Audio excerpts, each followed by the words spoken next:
What's up, my good sir? Ain't shit, man. You know, same old, same old. Feel kind of like the Breaking the Narrative podcast days and Yeah, welcome back. It's been a while. shit. Yeah. Welcome back to Breaking Narrative podcast, BTF for short. Hey, That was those are the days. man, About 5 years ago. bruh. All the Was way it? up. We started about 2020, I think. So it was around that time, cause Definitely was pandemic times. definitely pandemic, cause Yeah. like we had to kind of like fall back, cause once the lockdown started, Yeah, we couldn't we took it meet up. serious. Mm-hmm. We could have met up. We took it serious. Definitely. Yeah, the way they was talking, yeah, we took it serious. Like, yeah, send your ass to jail or pay a fine. I'm like, Yeah. damn. Or you could die. Like, nigga, what? What are you trying to do? Like, you could die. I was like, okay, let's chill out for a little bit. like, niggas been through some rough times, but I don't think niggas trying to die just by going outside and shit. Yeah. And then you sit around for a couple months, and then he was like, you know what? I'll die. Yeah. Niggas got, I mean, we did have a stockpile, but it just didn't seem as though it was like that big of a deal. It's like, we don't live that far away from each other. Like, nigga. Yeah, you get super bored. I got super bored. Yeah. I remember, like, I love video games. I love TV. It's only but so much you can handle Yeah. when everything is closed and you literally forced to do it. Yeah, I know exactly what you mean. Like that during that time, I think I was doing like a whole bunch of recording and shit, like skits, because we was recording skits like on our own. Yeah, because yeah, we ain't have yeah. nothing better to do, so we had a stockpile of content. But it wasn't as fun as what we started doing. Yeah, and then was forced to separate. Mm-hmm. And then coming back, everybody just kind of checking in with each other, like, you know, how would you feel about possibly linking up? Yeah. You know what I'm saying? Like, you had to test the orders type shit. Like, I know we got curfews. I know they're saying you can get sick and die and all that, but, you know, we could meet up for a half hour. Right, this shit was feeling like one of them third world countries and shit where they make sure your ass can't leave out the house, man. Yeah. It was a lot of police riding around. Hey, bruh. Yeah, they took like the rims off the basketball courts and all that. Bruh, I remember we was up at the court one day and we saw that shit. I was like, yo, what the fuck are these niggas doing? Can't even get no shots up, bro. Like, none. That's crazy. Be like a kid when they had a backboard up, you just throw it at the backboard. Yeah. That's when you Yeah. real fucking bored. Yeah. So then once we kind of got back into that, it was just, yeah, let's not let nothing like this happen again. Yeah. Yeah. That's how I feel. I ain't gonna hold you. I'm used to being in the house and just doing my own thing, but when you kind of like forced to do it, it kind of like takes away all of the joy out of it. There's no freedom. Yeah, none. Yeah, like I have to be in here. Yeah, niggas can't even stand on their porches. They were like, yeah, you get fined for standing on your porch. Yeah. Well, probably a little bit of fear mongering right there. Bruh. Yeah, but completely understand. And then you know, fast forward, we kind of ran the podcast to what, like 2023-ish? Yeah, because we got close to 100 episodes, something like that, man. We was Might be a little bit over that. maybe. I 'Cause don't you know, we got the part 2s and stuff, part 3s. Yeah, understandable. I ain't really think too much. 3.5. Yeah, We should be, at the very least, it should be 100 episodes, if not more. that's crazy thinking about like how often we was like actually uploading shit. Because at first, you remember we was talking about this before. We were doing 2 episodes a week, Yeah. and then like a little bit overzealous. yeah, Yeah.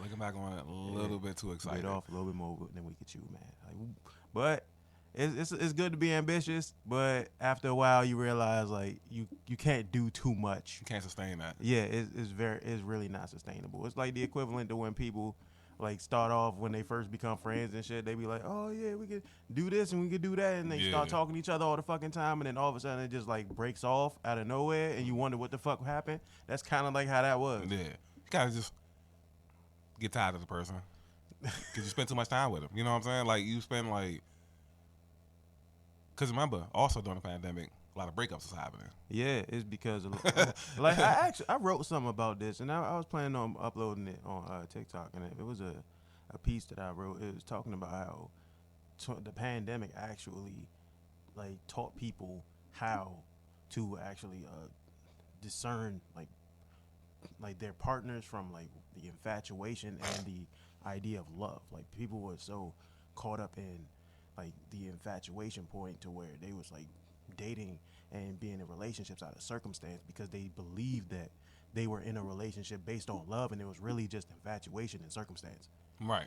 And once they kind of like invested into it, they realized, and after a certain amount of time, we have nothing in common because we have to stay in like a vicinity together because it's a pandemic. We don't have anywhere to go. So they realized I don't really like my partner like that. Right. And I was just like, yeah, you know what? Probably was spending enough time with him just to tolerate him. Mm-hmm. And then when that happened, now you have to be around somebody. Yeah, it was the equivalent to like how older people they didn't understand how bad their partner was until after they retired, right? Because they had to be around them. And so then they go end up getting part-time jobs. And, yeah, it happens a lot in marriages and like relationships and shit. They really just get so caught up in the idea of I can tolerate this person based off of like our limited time together, because if it's like a 50-50 relationship, like both of them going to work or they have kids and then they have like, these are like investments that take time away from one another, and all they're spending together is like maybe 2 to 3 hours. But now you got a whole 24 to this person, and now y'all sitting on separate sides of the house because y'all can't stand each other. Right. Like they weren't in relationships out of love. They were in it out of circumstance and infatuation and the idea that they don't have to spend too much time with this person. Most people in relationships don't really want to spend time with the person they're with, which is crazy. It definitely is crazy. And like when you start to think about it, it really makes a heck of a lot of sense as to why a lot of relationships fail.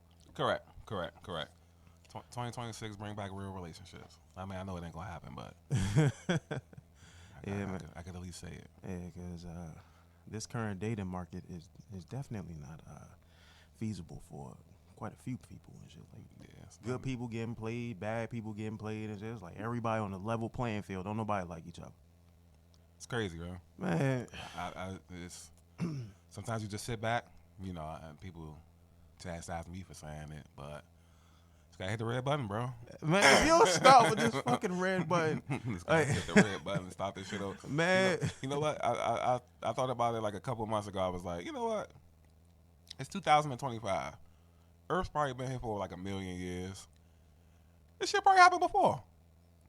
Niggas probably had a nice little civilization going, and then shit just went off the rails. For the most part, I've had that same type of idea as far as like. And you know what happened? Somebody hit the button. Man, if you don't chill with it was like, you know button, what? Man. I'm sorry. We gotta take myself out. This shit gotta go, bro. And it's the only way this can fix itself. This shit gotta go. Try to do this shit like the thing, like the end of the movie and shit. He decided if he can't assimilate with everybody, he's just gonna freeze everybody over. Yeah, like it's so crazy. One, I think everybody kind of traumatized. They won't admit it. I think a lot of people traumatized. And out of the traumatization, I think a lot of people develop a I need to get you before you get me mentality. Bro, it is so fucking sad, dog. Yeah. When I was younger and I had a girl tell me that, I had to get you before you got me.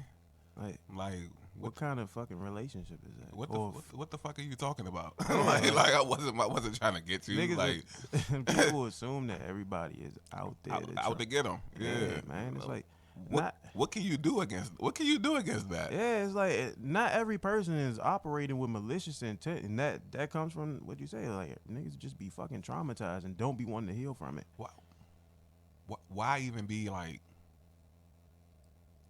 Why you even out here trying to date? Yeah, but the thing is, like the reason why they date is because they don't have any sense of like individuality. They don't know how to operate on their own. The most that they know how to do is go from one person to the next, because they can't be alone. It's just not in them to do that, because it's something they've grown just accustomed to.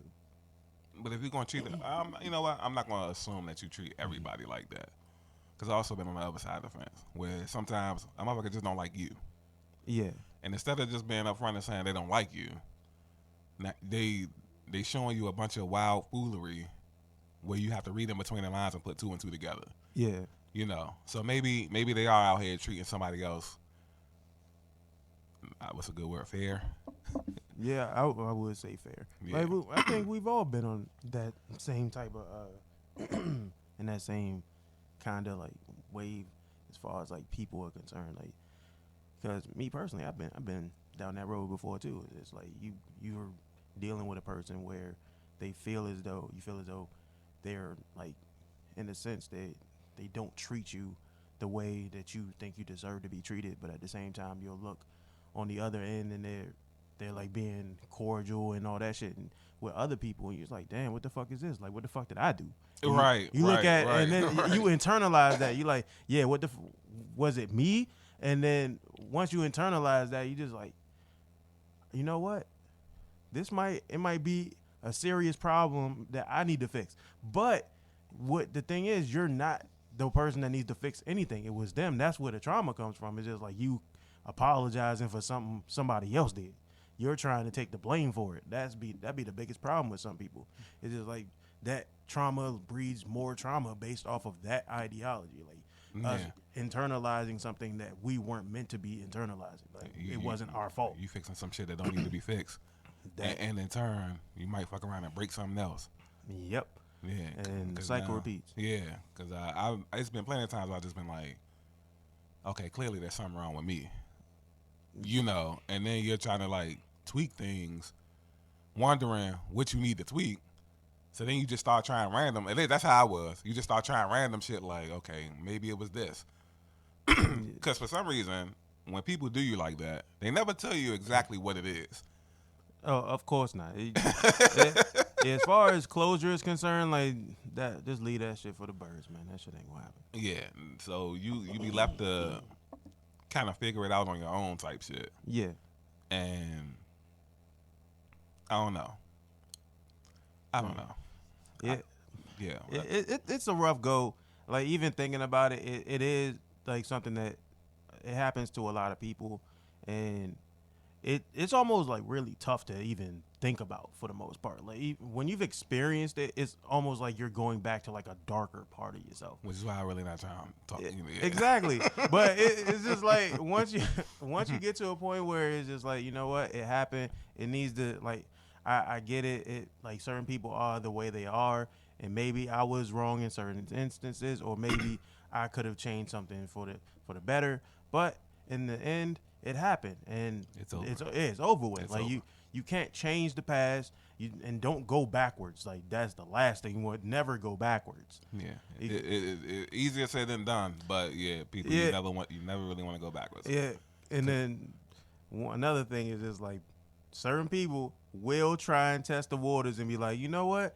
Let's see, maybe a little bit down the line, can I hit them back up again and then see if everything good? Because it's happened before. Like, even to me, to you, like, when you kind of like completely just cut yourself off from a person. Detach. Yeah, it's like, detach and shit, because like, it can be attached again. I want to say, but yeah, once you kind of like detach from a person and believe that you're completely gone, like, certain people will decide to, you know what, let me try and like inject myself into their life again so that I can like see where the where are they at in their healing process, and can I come back and all that shit. It's happened. Can I still have access? Yeah, they want the access. They want like the camaraderie back, because like you offered something genuine. They didn't expect to have that, and then once they realize it's gone, they like, oh no, I can't go without. Why everybody always gotta wait till? You know how many, and you've been in a lot of moments, like what I'm about to describe, specifically with us. Yeah. How many things have we done where right in the middle of it we stopped and was like, all right, this is a moment. Yeah. We didn't need to like talk about it 3 weeks later. We didn't need to talk about it like 6 months from now. Like, it's been plenty of times we've literally paused whether we was doing like cookouts, whether we was filming, doing anything. It was like, this is a day right here. This is one of them days. Yeah. You know what I'm saying? Like, what's so difficult about enjoying something while you have it? Yeah, instead of waiting until it's gone, and the reason it's probably gone is because you're not appreciating it. Yeah. You know what I'm saying? Yeah. The thing is, like, people, they really just don't appreciate much of nothing and shit. Like, especially people who've been given things a lot in their life. They don't have a sense of, like, appreciation for things, and they're not, in a sense, they don't care too much to lose things because they're always given things. Yeah, and figure it's probably easy to replace things, Mm-hmm. and then sometimes you kind of run into a situation where everything ain't always easy to replace. Yeah, and variety has played a huge role in that. It, and you think about it on like the whole social media tip. Like the thing is, with a lot of people, you have so much like access to other people and other circumstances, other lifestyles, other people's ideas, that the idea of variety and what you can access through the internet and other areas of life, it just seems as though you have way too many options. Like, Okay. because you think about it, when you're on like when you're on social media, you have access to like these life coaches and social media gurus and all that shit. Life coach, Bro. life coach is hilarious. By Yo, the way. and they'll tell you like, yeah, you need to do this, you need to do that, and then all of them had like a completely different philosophy. And then if you're easily susceptible to like be manipulated by that, it just seems as though like you're going to consistently find something different to be either insecure about or something, like as far as like, especially in relationships now, like those relationship gurus piss me the fuck off. Well, it depends on what their ideas are. Like, I wouldn't say all of them, but a lot of them do, because it's mostly along the lines of just like a whole bunch of toxic talking points. Like, if they don't do this, they don't do that, then you should leave them on. Like, I understand if it was like, oh, if this person cheated on you, if this person was abusing you, if this person was like a criminal or some wild shit, if it's something egregious like that, I'm all for it. And ironically, those the talking points that be getting people to stay. Bro. Like, shit be super backwards. Like, I want you to realize why they cheated on you, Bruh.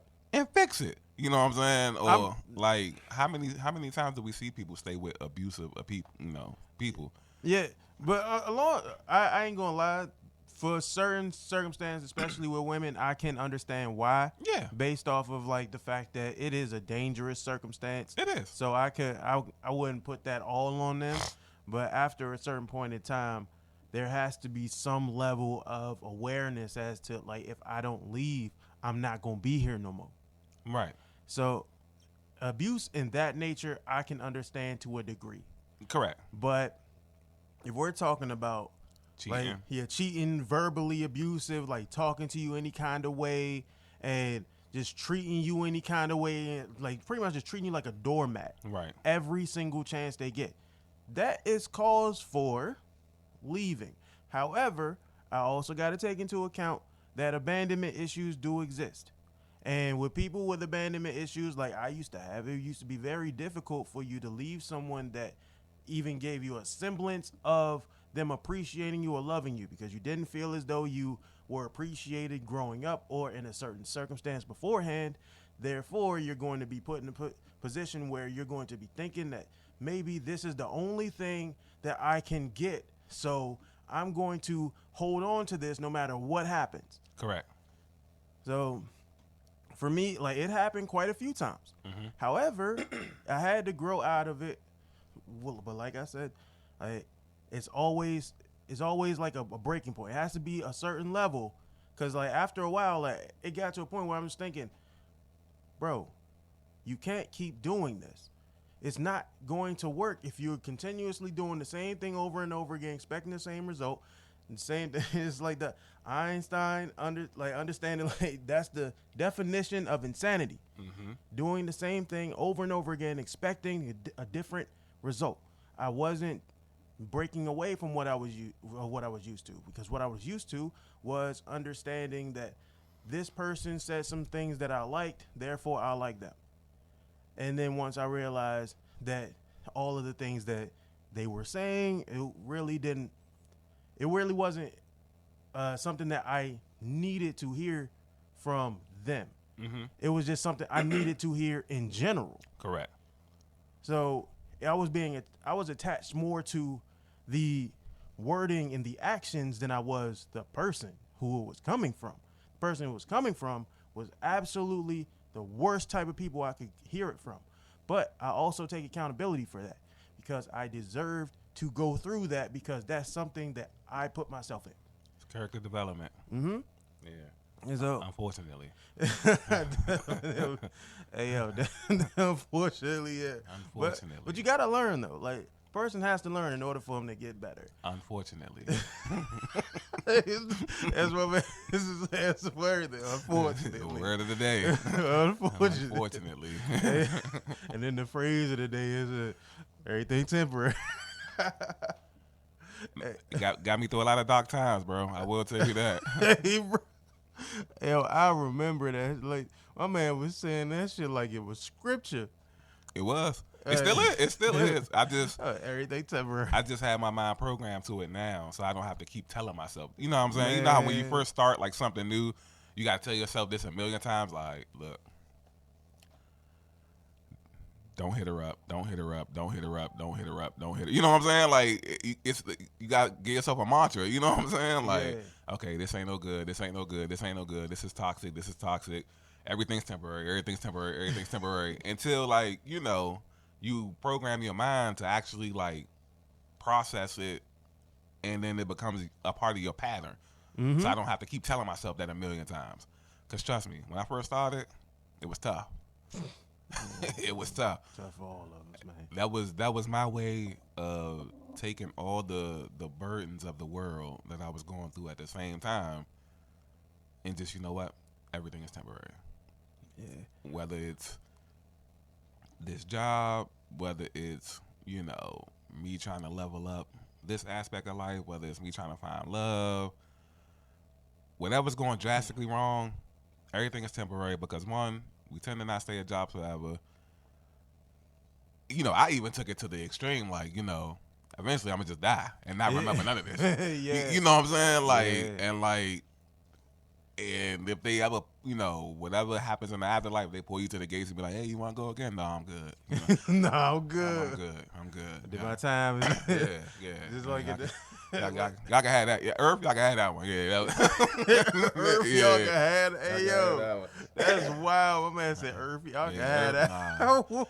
I probably will ask, is it other planets out there? Or, you know what I'm saying? Like, if you can send me back to Earth, I'm good, man. You know? Hey, yo. But, you know, to make, you know, this is what I do, by the way. To make light of the situation. Because when you're going through the situation, trust me, it ain't going to be a laughing bone in your body. Fuck no.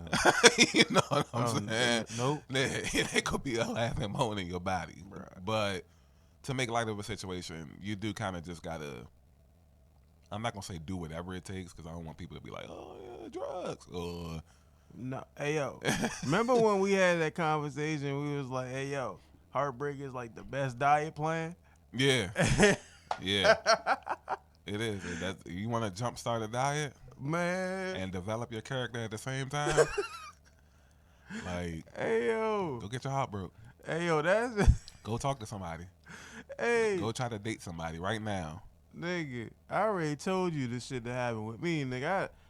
Bro, now I'm going to say it on air and shit. Nigga, got my heart broke one time, nigga. I think my biggest amount or my highest amount of steps per day came from that heartbreak. I think that like 17, no, it was not 17. It was like 30 to 40,000 steps. Yeah. I was running the whole fucking time. Well, my equivalent to running, because, you know, the whole vertigo thing can't really do too much. But, I was doing my equivalent to running for God knows how long. So 40,000 steps lost. Like, I think my max, I think I did like 7,000 calories lost in a fucking day. Mm-hmm. I was, bro.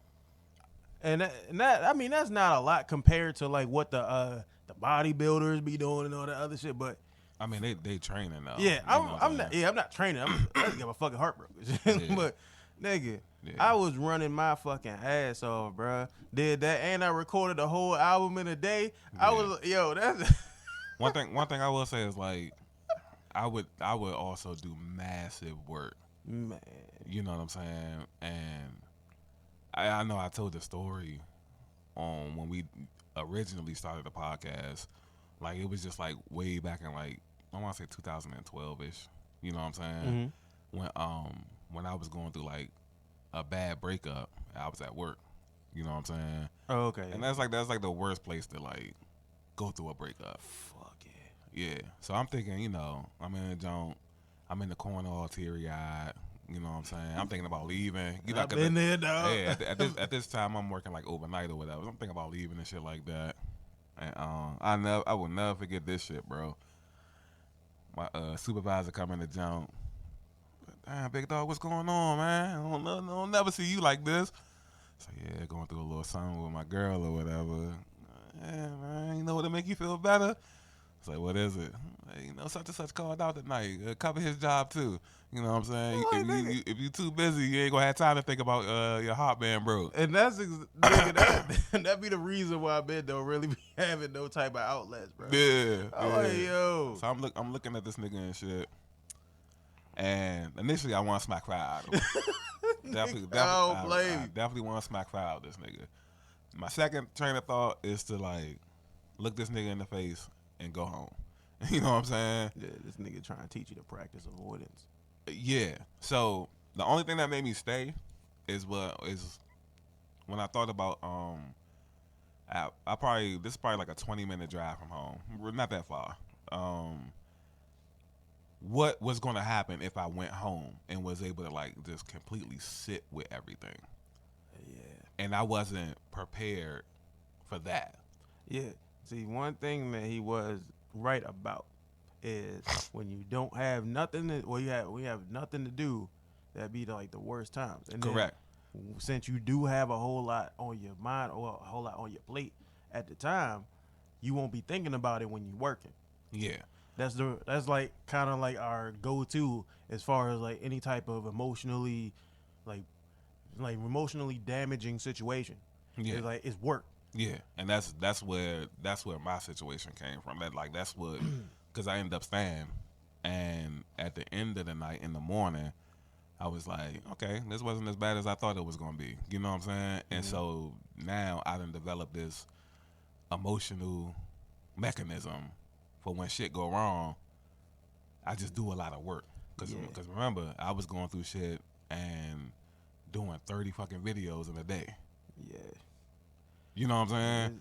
Like, it just, that was, but I also, when I stopped doing content, when I slowed down on doing content, I also was able to take a deep dive and kind of correct that. Because while it does sound cool to say, yeah, I did all this, it's still not healthy or fixing the problem. Yeah, because the thing that you're afraid of is like the most helpful thing. You gotta sit and understand why you feel a certain way. Yeah, because at the end of the day, I feel like what we do as humans, when you use the word avoidant, I feel like naturally we all try to be avoidant.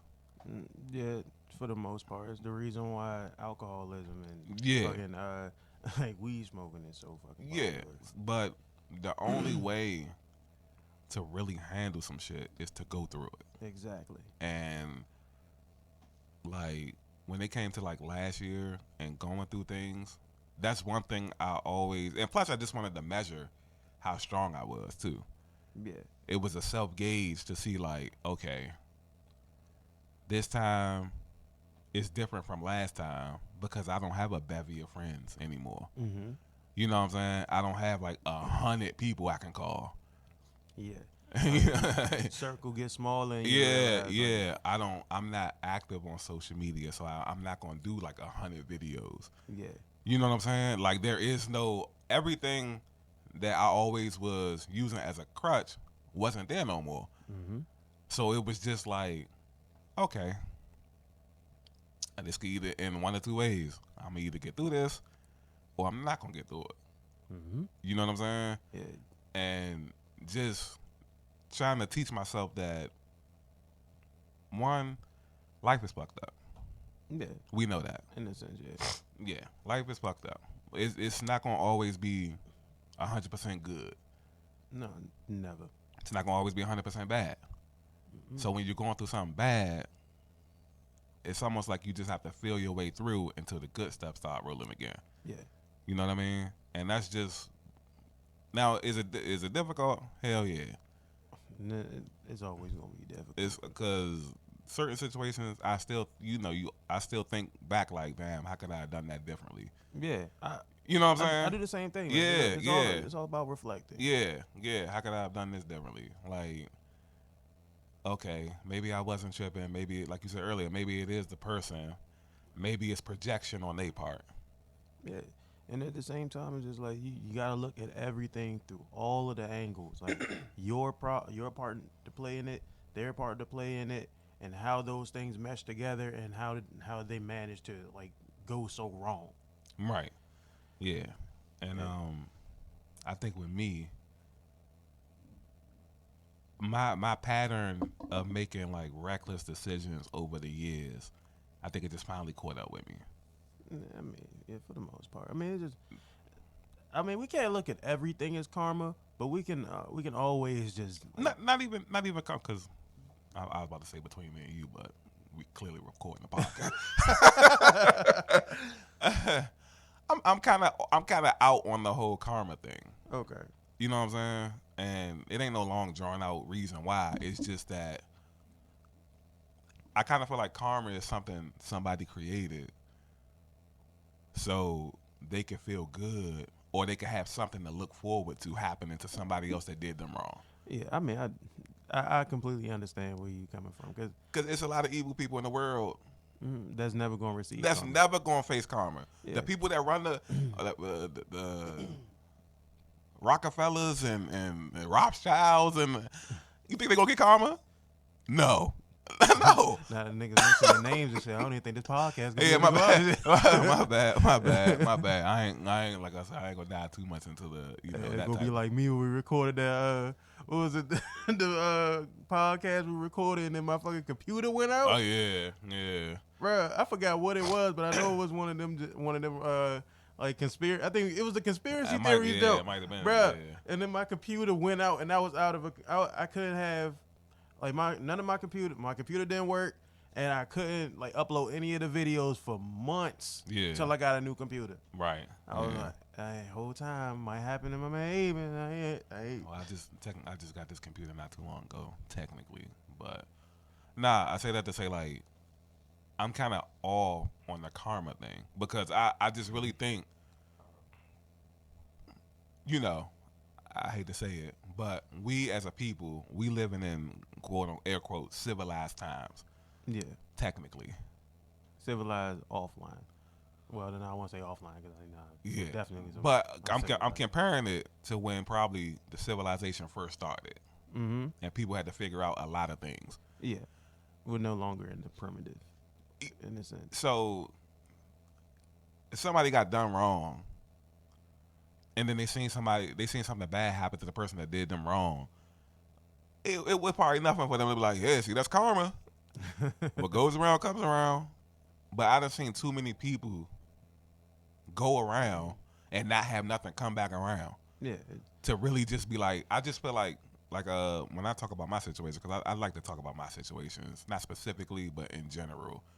When I think about my situations, the bad that comes around is just me repeating the same pattern over and over. Yeah. The bad been came around.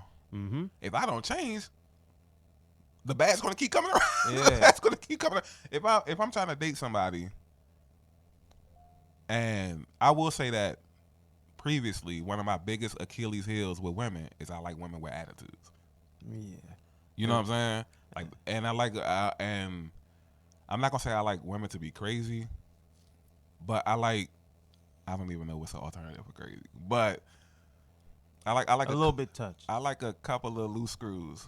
Yeah, I like them a little insane in the membrane. Yeah, and the whole time like they came back and bitch in the ass, like. And it did. 'Cause you end up running into like two outstandingly crazy women. And that, I was just like, hey yo, when I first heard you say that, I was like, you know what? I can't say nothing about it. Yeah. That's what a nigga like. That's what a nigga like. I ain't about to lose my mind over. Tell the nigga, hey yo, because a lot of people don't even believe you until they meet the women that you bring around. Mm-hmm.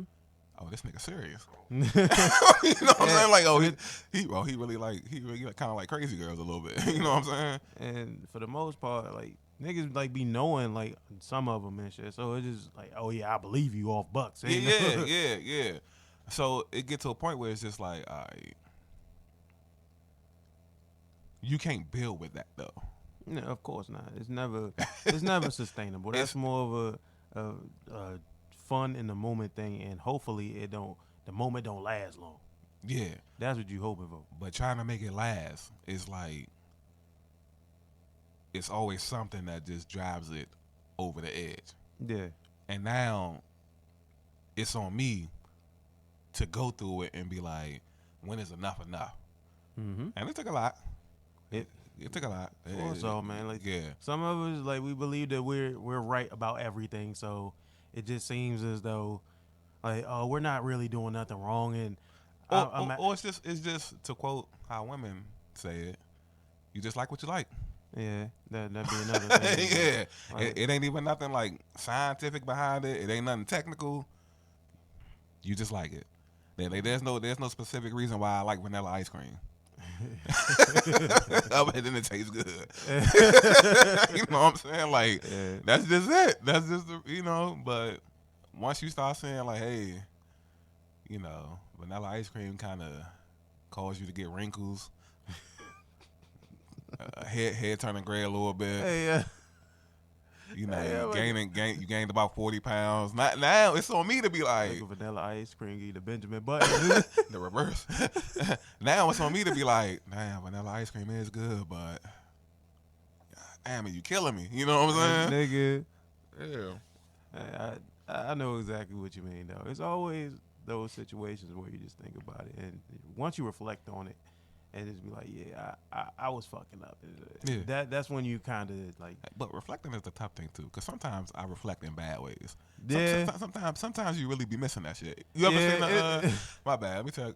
You ever seen the little Family Guy episode where remember the little I forgot his name. He was like the little news anchor dude though. Oh, damn! I forgot that nigga. You know what I'm talking about? Though, I know right? who you talking about. So he had did something on the news. And he ended up getting fired, right? So he started hanging out with Peter or whatever. And Peter was trying to make him feel better. So they started like going out. He was going out to eat, going to the clubs and the lounges and all that.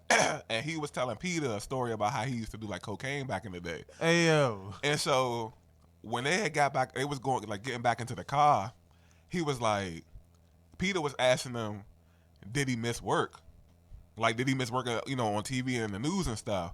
But Cuz thought he was talking about the cocaine. So he was like, I gotta be honest, I gotta ask you, man. You lost a lot. Do you miss it?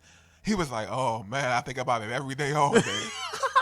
He's like, but I could never go back to doing cocaine. It was destroying my life. He was like, no, I'm talking about being on the news. You know what I'm saying? I say that to say like, sometimes I do think about like, damn, I really do miss that. You know what I'm saying? Yeah, for the most part. But you can't go back. Yeah.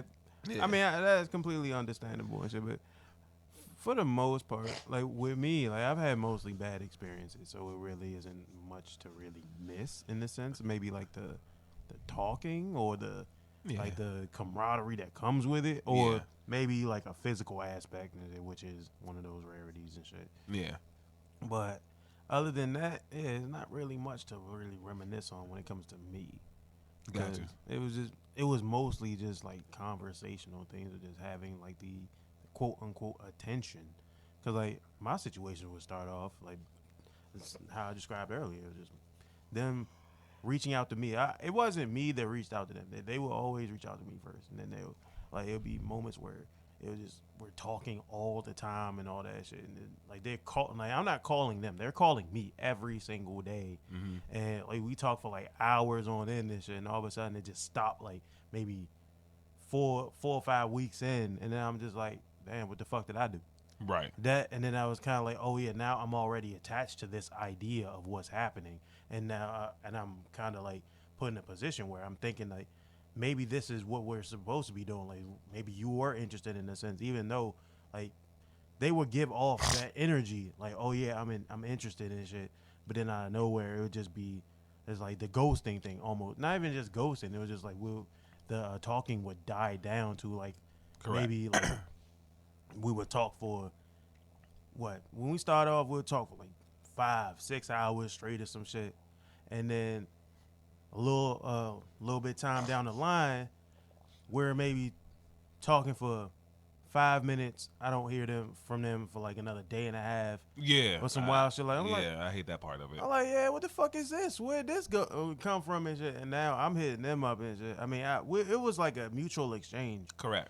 To where I would hit them up, they would hit me up and shit. But it was never just like one-sided thing. Right. Like, they would be the one to hit me up first as far as like introductions and shit was concerned. But it was always a mutual thing for the most part. Right. But even if I didn't even get a chance to hit them up, they would definitely hit me up in the beginning. But then once in a while, it just seemed like, oh yeah, now it's my job to be like hold on to this one-sided thing, and now I'm carrying the bulk of the weight, and then they're just off doing whatever with somebody else doing the same thing they were doing with me. I'm just like, oh, okay, now I understand what the process is. And you know, I like to say this, right? Crazy feeling. Yeah. In real time, mm-hmm. when you see that shit, when you feel that shit happen. Yeah, nigga, it is a burning in the pit of your chest, my nigga. Yeah. Crazy that feeling. That's a hurt. crazy feeling. So I'm like, what the fuck was the point? Yeah. And I told you before, like I had abandonment issues. Like like I always thought that good things could never stay with me. They would always leave because most of the time when good things happen, they would always leave in some sense. Right. So when I was dealing with that, I would get to a point where I'm just like, yo, what the fuck going on? Like I'm panicking in a sense. Right. So I'm super anxious, like hitting them up, being like, oh yeah, what's going on? Is everything good and all that shit? Just finding a reason to hit them up, just to say, oh yeah, just checking on you and all that other shit, and then I hear nothing back, and it just makes it worse. Right. So it's just like, yeah, like that is like that's a very frustrating time to go through. But it's like once you start to learn people a little bit more, it took me some time. But I mean, once you start to learn people and understand what these situations are, you kind of like understand that, hey, I can definitely pick up on these things before I even get a chance to talk, like to really get attached. Like even attached with just talking to them in a real sense. Because nowadays, like women hit me up and shit like that. This women hit me up now. I'm just like, I really don't have the fucking time for you. Like, yeah. It's a detachment from like even giving you the idea that I want you. It's like a detachment from the game. Yeah. You know what I'm saying? Like once you realize shit is a game, bro, you'll be like, all right. Yeah, let me take my control out. Yeah, man. Like certain things just completely set me off and shit. Just like number one, being like we talked about this the other day when a girl will like hit me up or before I even get a chance to even talk to her and shit, she asking me for something. I'm like, what the fuck is wrong with you? I don't even fucking like you they asking me for money or something or like a favor or some shit. I'm like, bro, I don't got time for this, dog. Yeah, I don't take nobody serious after that shit. Yeah, that goes into like I think social media does play into that because social media kind of influences women to it be the other women telling these stories. I mean, I don't know if they be true or not, but it be the other women telling the stories like, oh well, you know, I met a guy and that same day he took me shopping and you know, don't be scared to ask him for nothing. He ain't scared to ask you for ass. You know what I'm saying? And then you creating like this facade, or a fake standard that other women gonna fall for, and now you probably gonna lose out on quality. Because one thing I do notice, as much as we talk about going through stuff, people not appreciating stuff and all that type of stuff, it's funny how they always appreciate you eventually, though. Mm-hmm. Like, there's I don't think there's never been nobody I ever fell out with that didn't spin the block? I mean, there's been a couple with me. Yeah. Well, you don't fall out with a lot of people. I really don't. Yeah. I tend to be like cordial for the most part. Yeah. I'm not gonna say I fall out with a lot of people, but I have my fair share of people I'm not gonna say fall out, but no longer speak to, or that I like to say quietly, methodically, gracefully remove from my life. Yeah. Because I'm not a cold turkey person. Yeah. Yeah. It takes a while. Shout out to the people the people that's cold turkey. They could you could wake up 8:00 in the morning. You know what? I'm blocking this motherfucker today. Yeah, those people, for the most part, I kind of have like a theory on that. Okay. But what's the theory? The thing is, it just seems as though, like in my personal opinion, like maybe you weren't as invested as you thought you were. For the most part, that could be a thing. I also a person is just that mentally strong though. Maybe. I mean, depending on what the offense is, yeah, it could be like, yeah, I have to block this person. Cause we tired. It's motherfuckers already tired, man. Yeah, I mean, I've done. The thing is, yeah, I've actually done that. Yeah. But it's just like I wasn't invested in a sense because I had a situation where girl like she started off trying to talk to me, and this was way back in like 2023, I think, something like that. Way back is funny. Nigga, come on, man. This is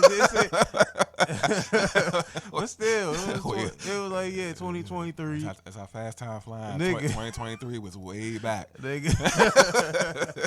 But still, yeah, like she hit me up in like 2023 and shit, was trying to talk to me, and I was like, yeah, like, cause she was much older than me, and I was like, nah, I'm not interested in shit because of like your age and all that other shit. Like she wasn't bad looking or nothing and shit, but I was like, you said she was older. She was older than me. Okay. Like I think she was like, she had me about like 4 or 5 years, some shit. And then for me, and then her having kids and shit, it was like, I that's cool and all, but nigga, I want a family of my own and shit. And then you already got one, like. So you out on that type of stuff too? Now, I have kind of like a thing. Like, if she has kids, I don't have a problem with it. But if she's old enough to the point where it's like, I don't even want kids no more, that's when it gets to a point where I'm so like, if she's older than you, you're not going to want?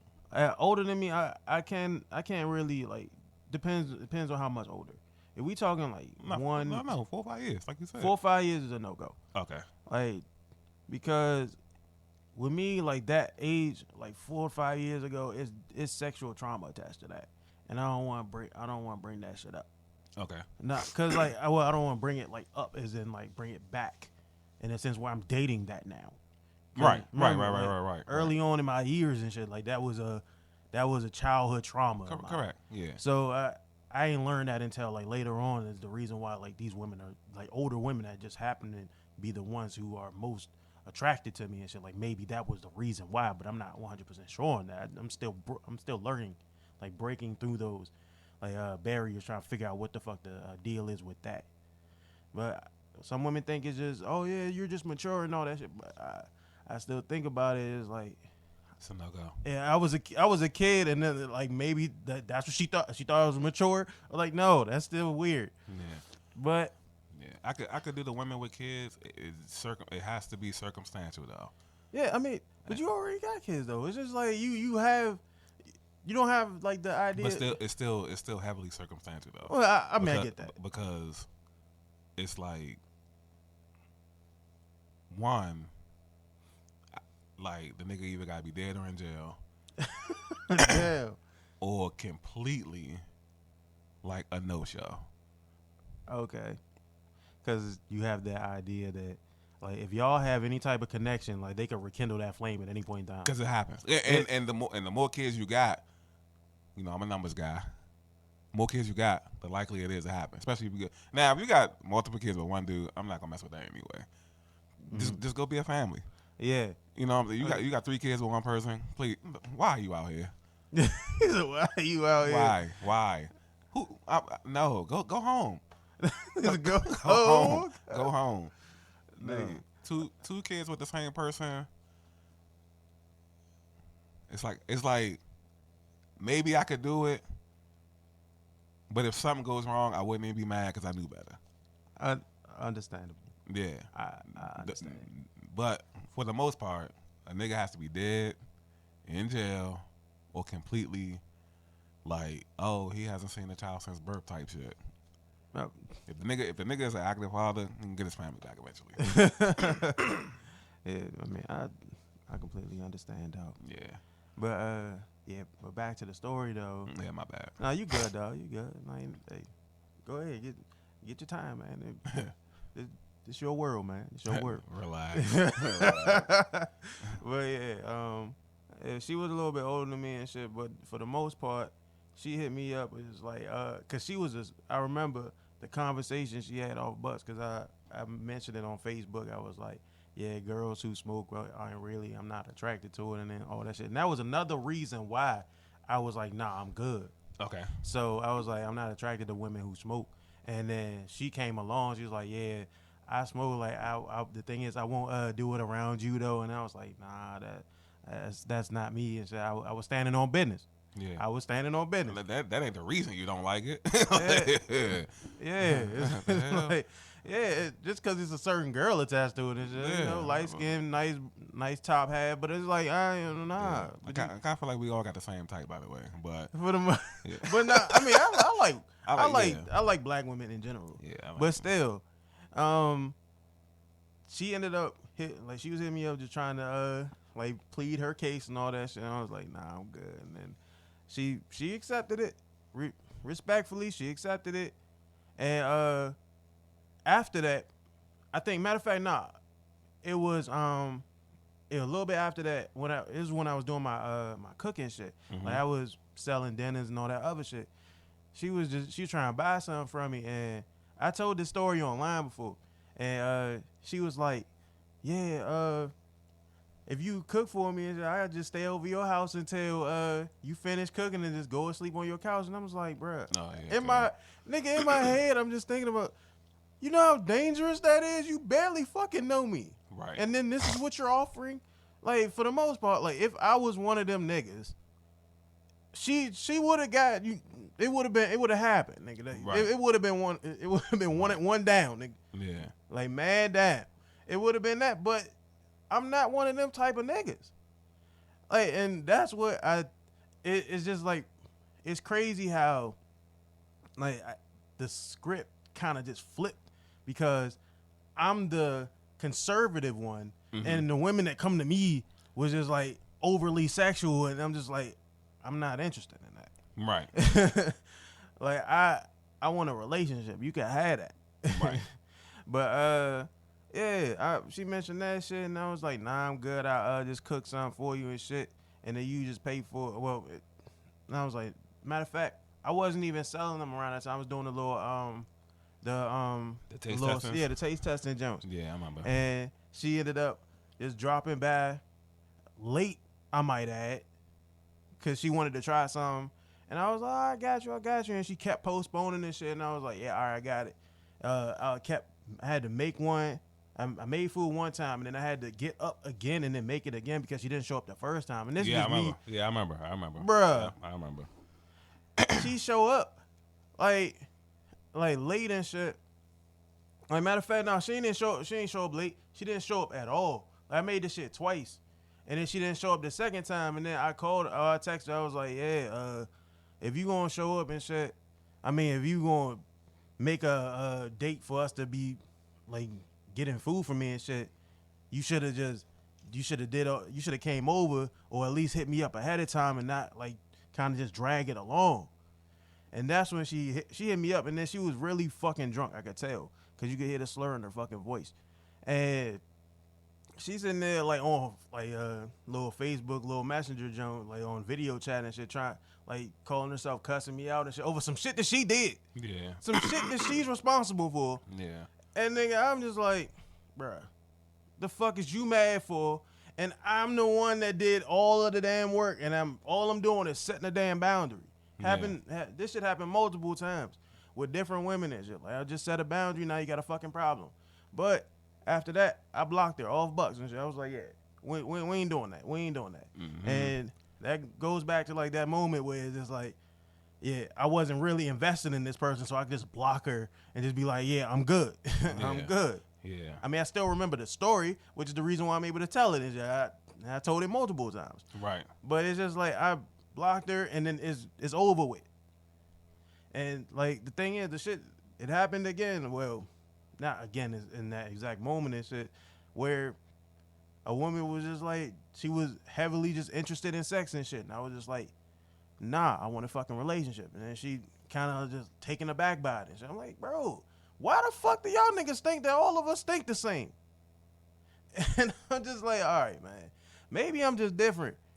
And it's crazy thinking like how, like I said, the script and flipped and just like now it's more along the lines of just like the women being like overly sexual and like certain men just being. Well, matter of fact, niggas be chilling for the most part. Nah, matter of fact, I'm not even gonna say that. The thing is, like, certain women have just became the men. That's how I look at like. So a lot of the men, like, they definitely just be out here just be doing whatever the fuck they want. I'm not even gonna take that away from them. Correct. But a lot of men are just chilling. I will say that. Yeah. A lot of them are chilling and shit, but there are those ones that just be, they give zero fucks, and we know a couple of them like that. Yeah, like that. Depending on your environment and things like that, definitely play into it. But for the most part, niggas be chilling. Because at the end of the day, I think niggas finally understand, like, it's just much more to it than that type of shit. You know what I'm saying? Like, when we was younger, that type of shit was, you would do it so you could brag about it. Yeah. You know what I'm saying? But I will say one thing that social media has also done, you know, subconsciously, is it's shown that no matter what kind of standards a person say they have, they don't really be standing on that. Yeah, I will definitely agree with that. Like, people definitely don't stand on their standards for the most part. Exactly. So it's like, I could give you, like, stories where women have told me I wasn't their type. Yeah. You know what I'm saying? Like, they wanted the prototypical nigga. Mm. I'm not the prototypical nigga. Yeah. But eventually, you wear them down, and all of a sudden, you still not no prototypical nigga. Yeah. But you getting what she was supposedly saving for the prototypical nigga. Yeah. You know what I'm saying? So I think social media also showed people because it go both ways, not just like for the women, go for the dudes too. That I feel like if you really wanted somebody, this is based on sex though, not relationship wise. Mm-hmm. If you really wanted like to have sex with somebody, there's a way to do it. Yeah. Whether now you might got to jump through hoops, that's at the person's discretion, because everybody has something that they're willing to go through. It's just different levels of it. Mm-hmm. You know, I might jump into it like, I know she's gonna be manipulating me a little bit. I'll let it slide for like a month or so. You know what I'm saying? Yeah. And remember how I told you like a few years ago, I was like, it's niggas I know that will fake relationships just to have sex with somebody. Yep. Now, women don't be thinking shit like that be possible until they go through it. Mm-hmm. But I'm explaining the logical side of things, like, I'm not doing nothing for the next 9 months anyway. You know, you see how fast this year went? Yeah. Imagine faking a relationship. Like, look how fast 12 months went. Mm-hmm. And now, barring anything drastic, you know, maybe somebody accidentally getting pregnant and stuff like that, which is, you know how we always say, like, a lot of the relationships fail when the baby's born, Mm-hmm. because a lot of them Jones don't be real for real. Mm-hmm. It just be like a fling that turned into something. Yeah, permanent. your sneaky links and somebody who they just basically, I ain't gonna say an awful person, but they might just look good, Mm-hmm. but personality is trash. Yeah. You know what I'm saying? And that's like one thing that also helped me deal with my situations, is because once I realized, like, hey, I like crazy girls, it's really nothing I could do with that for the long term. Mm-hmm. So it's a little easier to get over them, because it's like, even if they go get with somebody else, that's going to be that person dealing with that crazy shit. Mm-hmm. You know what I'm saying? And when you find, like, you know, the piece that we always talk about, I would rather have this than the crazy. Yeah. Yeah, once you find peace, bro, that shit is you definitely don't want to detach from it and shit. Yeah, not unless can't, not right now. Oh yeah. All this good stuff. What? But the whole time, going back on that whole people not standing on standards thing, Mm-hmm. I thought about it. Like I also, I fall into that same category. We all do. I know. Yeah. I've done it. Like when I was like trying to talk to another chick. Like I didn't know this beforehand. I didn't learn until after I already caught feelings about it. Then after that, I kind of like just didn't care. It's kind of like how you was real and they told you a certain thing, and then all of a sudden they start liking you, and then it's different. Yeah. But yeah, like yeah, I was trying to talk to this girl and shit, and there's another situation where she just hit me up and shit, and we just talking for a while. I ain't learn until like later on that she was a smoker and shit, and I was like, oh nigga, come on, bro. I already caught feelings and shit. Now I'm just like, nigga, I don't even fucking care no more. Right. Yeah. Like, but everybody to some degree is hypocritical for sure. mm-hmm. Yeah. It would be a crazy lie to say otherwise. Yeah. I definitely take accountability for that shit because there's really no point in just sitting there lying about it. It's like what purpose does that I just feel like people need a thrill sometimes. Bruh. Like we used to say about I ain't gonna say his name on air. But like we used to say about certain people, like, they just wake up and Just ready to lie. yeah, how can I get over on niggas today? Type shit. You know what I'm saying? Man from SpongeBob. Yeah. Does my heart good. We throwing niggas' hearts good, bro. That shit be like vitamin C to some niggas or something. A couple of Yeah. suckers. Yeah.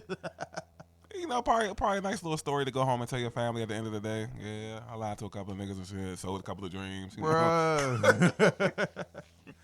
Hey, yo, that shit was funny as hell. Like, looking back on it. Yeah, when you look back on shit, you can laugh at shit. Bruh. But That whole day, hey, y'all can do this, nigga. Just call up here real quick and we can get you here. tell them you know me. Man. When I called that time, they said they ain't know you, cuz. they was like, who?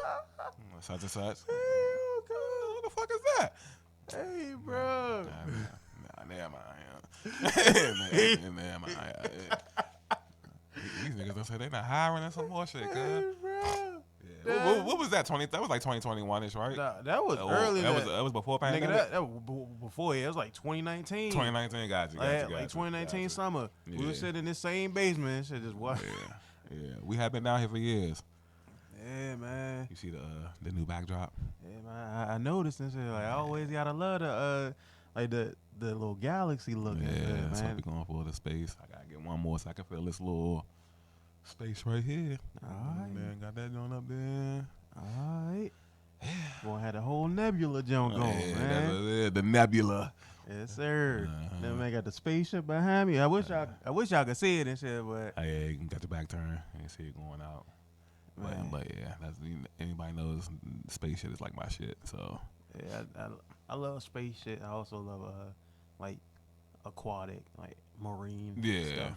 But I'm never getting in the fucking ocean. And that's like the main reason why I don't get in the ocean. And the whole time, like we had a video on the BTN podcast where we talked about this. Yeah, I'm hip. Yeah. I remember that and shit. I remember like a lot of the episodes. Man. Yeah, I remember the ocean and space and stuff. Man, good times, dog. Good times. Yeah, definitely was good times. Yeah. Right? Remember the little jump did on the Titanic and Yeah. Hey yo, that was a good episode. Hey yo, if y'all ever get a chance, go over to the BTN podcast, jump, bro. All them jumps was fire, bro. A lot of shit is just super like nostalgic and funny, bro. Yeah, a lot of definitely had like a lot of conversations and whatnot. Yeah. Hey, did we ever get a chance to finish the little zombie apocalypse jump? I think we did it over because I remember the first time something had went wrong. Mm-hmm. Yeah, I wish we would have saved the first one because we got into an argument that first one. That'd made for good podcast. But we did it over, so we did finish it and whatnot. Yeah, I remember that too. And that was the same day that my computer went out because I think it was raining, and that shit knocked out my power. Yeah, I mean, Maryland weather. Bruh. Maryland weather. And I had no surge protector. That junk just completely fried my hard drive, bro. Yeah. But you recovered. Man, at what cost? At what cost? Nah, the pandemic, that was definitely interesting times. Like if I could go back, I would change a couple of things definitely. One, me getting sick. Man, Man, I could be honest, man. Other than that, meeting some people, you could go back, walk right past them and shit. Oh yeah, definitely. Yeah. 'Cause, like we came across a couple of people and just in our general vicinity. Just the content wise, yeah. Yeah. Quite a few people like we done met up with. It's kind of just like, nah, yeah, we can do without it and shit. Yeah, wasting my time. Again, for the most part, I have gracefully removed a lot of people from my situation. Around here we kind of super transparent with each other. Yeah. So if people knew how we talked around here versus like what we put online, it's like night and day. Yeah. At least for me, you kind of like a big talker at least on TikTok. For the most part, but I also do keep certain things like kind of under wraps. There's a certain level of anonymity. Yeah, I have to, cause one, I don't like putting my shit online like that. Motherfuckers don't care. You one thing, especially since we were content creators technically, is we are looked at as entertainment. Mm-hmm. That's one thing I had to learn too. You know what I'm saying? When people hit me up, hey, we should go out, we should do this, we should do that. Sometimes it's on an entertainment basis. Yeah. Like I should come dressed with the with the hat with the bells on it, the just to be wearing. Hey yo, come on, man. A big joker, Hell nah, man. Y'all play cards before. You know what the little joker look like on the cards and shit. Hey yo, come on. You should come dressed like that. You know what I'm saying? And then you get mad when I come dressed as the other joker. Hey, I want to know how I got these scars. Yeah, telling everybody a different story. I would like to watch that movie. I don't want to watch that movie a million times. I like to watch that movie and react to it, like how we was doing the wrestling matches the other day. Man, that was classic right there. Hey, and that was only a couple of days ago. For those of y'all, like, it was only a couple of days ago. We sitting in my basement just watching wrestling. WrestleMania matches, acting like it was real. Yeah. Only person with any IQ out there was Rock, man. Kept telling niggas, man, these matches, 20 minutes into these matches, stop doing all this bullshit. Start doing your finisher. Just spam your finisher. Rock the only nigga. Rock bottom. People's elbow. Rock bottom. I'm like, he the only one trying to win. And didn't he lose that match too? Nah, he won. That was against Hulk Hogan. Oh yeah. Hollywood Hogan. Yeah, he did. You talk about the Stone Cold. Yeah, the Stone Cold. Yeah, he lost. Stone Cold went a different route that time. Man, what? But you saw he blew a fuse. And he grabbed a chair and was just nonstop. I'm like, bro, we 30 minutes in, bro. The Luther Express not gonna work no more. You know what I'm saying? Like, you stomping the mud hole in him, it ain't working. Yeah. Triple H, he tried to when Shawn Michaels was stopping him and all that. I'm like, that's what you would grab the sledgehammer. As soon as he pulled out the sledgehammer, my man went crazy. Yeah, there we go. Kill this nigga. There he go. Got this sledgehammer. Yeah, got this. Kill him. Hey yo, all this over there. Yo, you was ready to take out the Undertaker stuff. Serious, boy. I'm like, why Shawn keep stopping him with the weapons and all that, but never stop the Undertaker though? Like, was it? My man had a chair with beat him. Never took the chair. Never told him to chill. I'm like, bro, come on, Slim. Like I said, that couldn't have been me. I'd have came to the ring with the sledgehammer. He would have had two. Niggas would have knew what time it was. Yeah, that was back in the day where Triple H actually was showing up to the ring with a sledgehammer. Yeah, well, sometimes he would come down with a sledgehammer. Yeah, bruh. But nah, that was fun. It was me, you, and Mark. Shout out Mark, man. Yeah, definitely shout out Mark, man. But that was peak wrestling right there, boy. Peak wrestling. Yeah, definitely was a fun time. Yeah, man. So we are gonna talk about social media, but more like I ain't gonna say the good side of it. Oh man. But we talk about your content. So you do a lot of content, especially over on the TikTok side now. Yeah. Are you like satisfied with like the reactions that you get from it, or? I mean, for the most part, yeah. I mean, met quite a few people based off of that, off my content, and I got a pretty decent following based off of that. And I'm one of those people that I prefer an organic following rather than, oh yeah, I follow you, you follow me, and all that shit. Like I really don't really subscribe to that level of like viewership, like gaining that type of viewership, because that's usually just transactional. You really don't even like what I do for the most part. You just following me and like liking and like viewing this shit based off of just me following and liking your shit. It doesn't feel genuine. Right. I'd rather somebody actually like appreciate my work rather than someone just coming in and just doing it as like a I help you, you help me type of thing. That's why I think like a lot of people kind of go wrong with content, where they'll start gaining followings based off of the whole, oh yeah, let's start a follow train and all that shit. And then you got a whole, bro. They was doing that shit like around the time that TikTok decided, like they was like right when it was about to be gone before they brought it back. No, Unity before the plane like, crash. Yeah, we'll do a follow train and all that other shit, or just like following and all that, like just follow just to follow back and all that shit. And then you end up with a bunch of people on your page that don't even like your content. It's just like you just got followers with no, like, a lot of the like likes that I have. Like my page on TikTok has a lot of likes compared to like people who have like 10, 20,000 viewers. Well, 10 to 20,000 followers and shit. Like I have legitimate content that people enjoy. And I can appreciate that because it's organic. It's not like, oh yeah, I got a bunch of followers, so now I can get into the Creator Rewards program, and now like I'm scrambling trying to figure out what I'm going to post for content. Like, no, I'm just posting content because I'm a content creator.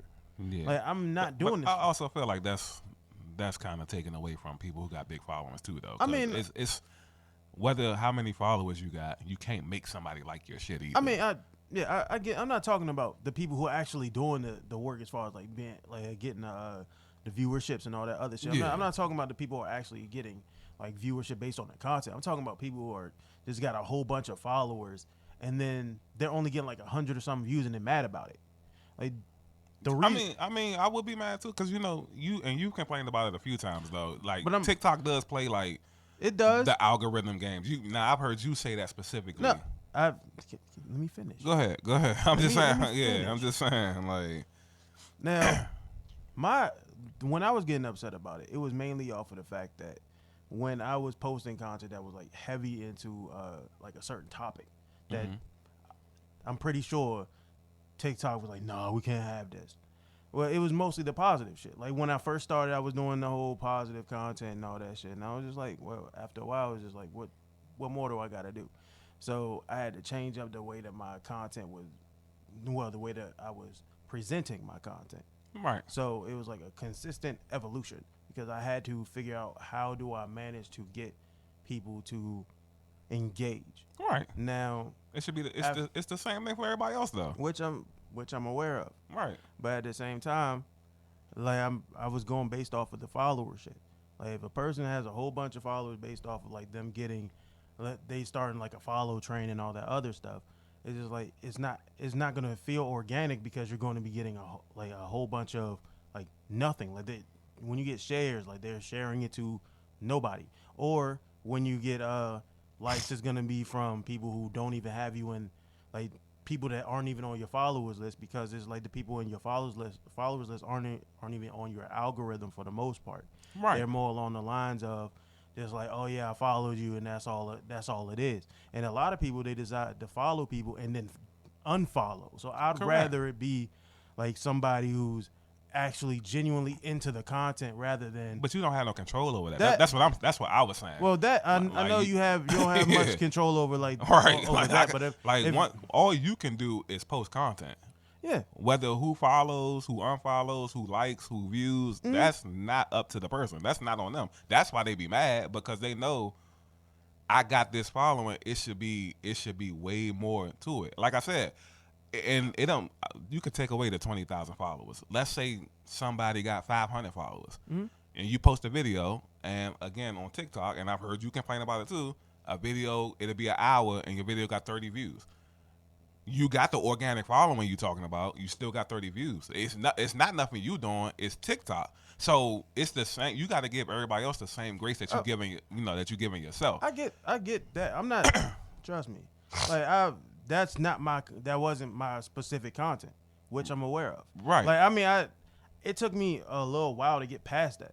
Right. Now, once I realized that this type of content like doesn't fit it doesn't fit my followers. Like, all right, let me go ahead and jump into something that actually does, which is my regular standing in front of a white wall talking about some shit.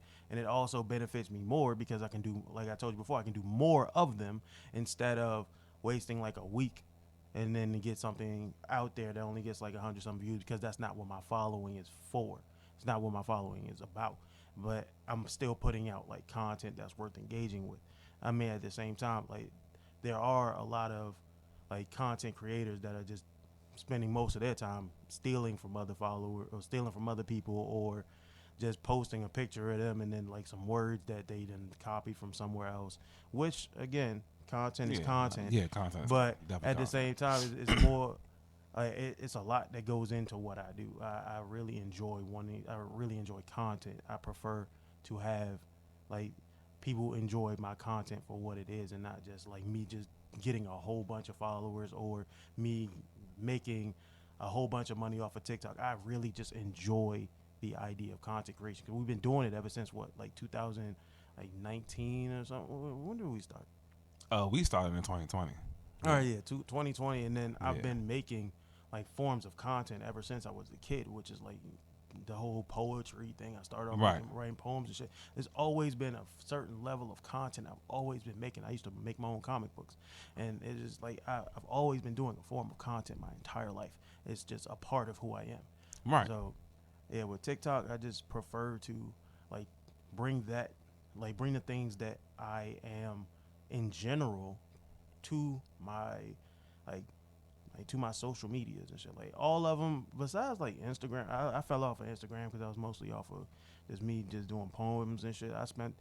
Even with that, I was heavy into the content around that time, because remember I did a whole year where I was making a poem a day except for Sunday for an entire year. But after a while, you just get to a point where you don't want to do that shit no more. But this level of content that I'm doing on like TikTok and shit, but I never gave y'all my TikTok. Like Tony with the tank tops is the name of my TikTok. Mm-hmm. But what I do on my TikTok now is just more me, because it started off as just like you would hear my voice, but it just didn't seem like I was into it at first. So I had to just change that up. I was just like, how do I figure out, like, how do I make this more engaging as far as like my voice is concerned? So I'll just change the way I would sound, which isn't my natural voice. This is more my natural voice, like very low, very just calm, but at the same time kind of raspy and shit. But for the most part, you would hear that on my page at one point, and then it wasn't worth engaging with, because it just sounded as though it was too just boring for us in a sense. So we just had to change that up, and then I got to a point where I'm starting to understand that like I can bring a little bit more of myself out rather than just spending all of my time doing just motivational content or workout content that I was doing at one point. I really can't do too much anymore because of my health issues. Right. But at the same time, nowadays it's just like that step back from not being able to work out and doing all that extra shit kind of catapulted me into a different form of content creator for that platform, which I do appreciate, even though, health issues suck in general. But for the most part, I use that as like a silver lining. So when I do my content on there, it's just like a whole bunch of just ideas that I come up with in my head that is like, all right, I write it down and then speak it outward. And then sometimes it's motivational. Sometimes it's just random things that I thought about. Sometimes it's relationship. If I talk about damn near everything, like trauma, sexual trauma, emotional damage and stuff like that. Emotional damage. I just had to get that out. I'm sorry. But still, I talk about damn near everything. And just me being open is more of it's sort of like an outlet for like everybody.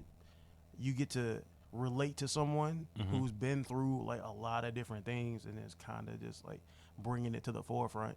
And I feel as though like that's my calling, to help people. Like I realize that me helping people is not just me telling them, oh, you can do it, you can do it, you can do it all the time. It's not, it doesn't stick the same way as if I open up and tell them, hey, I've been through this, I've been through that, I'm here now, and this is like the way I pulled it off. But at the same time, you can use a different method, but it's always a way around it.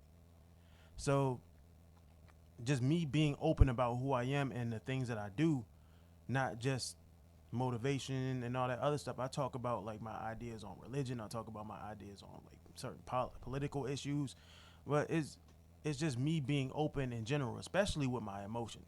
And that's one of the biggest things for me, is like learning to, well, pretty much just teaching other men that is, you know, it's okay to be open about yourself emotionally. Like we talk about it all the time, like personal accountability, and just open about our, like the things that we've been through in life. Even though like I'm more into detail about it, you are more along the lines of just like, I'm gonna be as vague as possible, but you're gonna understand what I'm talking about. Yeah, and especially that's not really my form of content. Exactly. Yeah, like outside, around the way, yeah, we can go into details for hours. Here, it's more so like, yeah, I understand what you're saying. I get what you're saying. And, yeah, if you want to come up with a solution, let's come up with a solution. It is okay to be emotional. But I'm not going to get too much into it. Yeah. Because I feel like stuff like that, it needs to be in a more intimate, personal setting. And for me, that wouldn't be, like, on social media. It could, you know, because people, like, it's the same thing as when people be like, oh, you know, you shouldn't post to homeless people when you're feeding them and stuff like that. You know, so I get why people would say, like, you shouldn't. But some of that stuff should be seen. Like, other guys do need to see, because Facebook might be all they got. Yeah. Or Instagram, or TikTok, or YouTube. You know what I'm saying? Yeah. Where it's like, you might not have a bro to talk to. Yeah, like, yeah, everybody got different circumstances. And correct. Like, different barriers they got to deal with and shit. Like, so, yeah, that's just how I look at it. Because when with you, like, you being more of the conservative, like, me, I look at it as just, like, same thing as how you were saying. Like, I'm pretty much just going to be outward with it, because certain people, all they have is the internet or that certain space available to them. So why not allow that moment to be just like a special moment for them, just so they can see it online rather than it being in person? Because anything could be an intimate moment. All you have to do is just introduce it to them. For me, in a sense, like, that's just how I look at it. It doesn't have to be personal, well, in person, for it to be personal. For me, I feel like it does. But we just different. That's all. Yeah, I mean, yeah. and that's okay.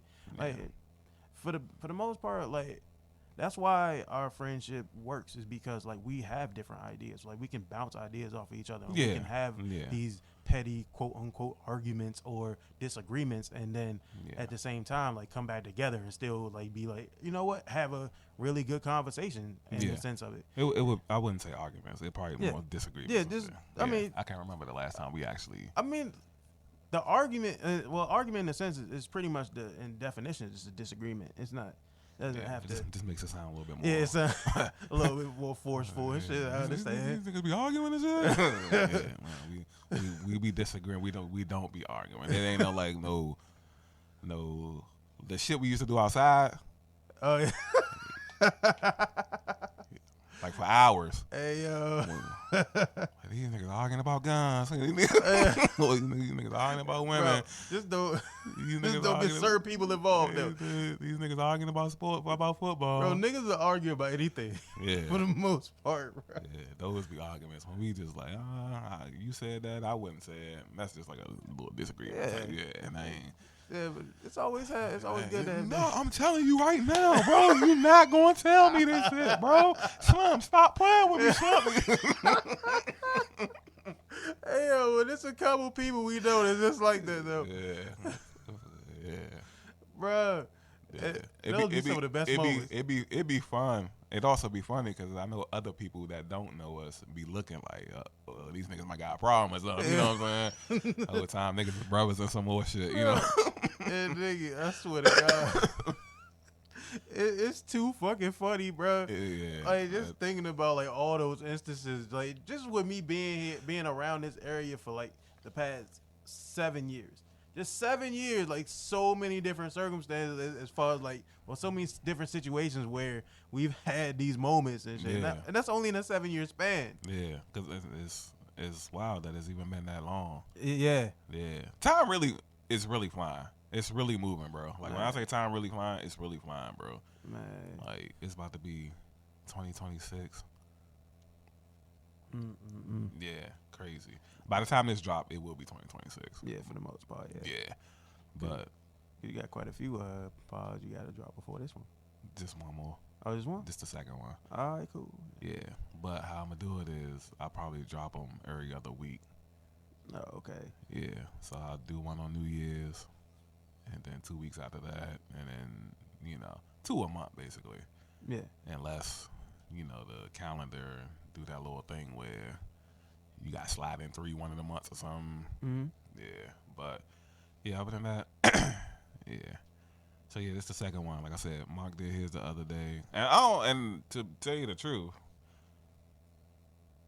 I was telling you about the freeform art. Yeah.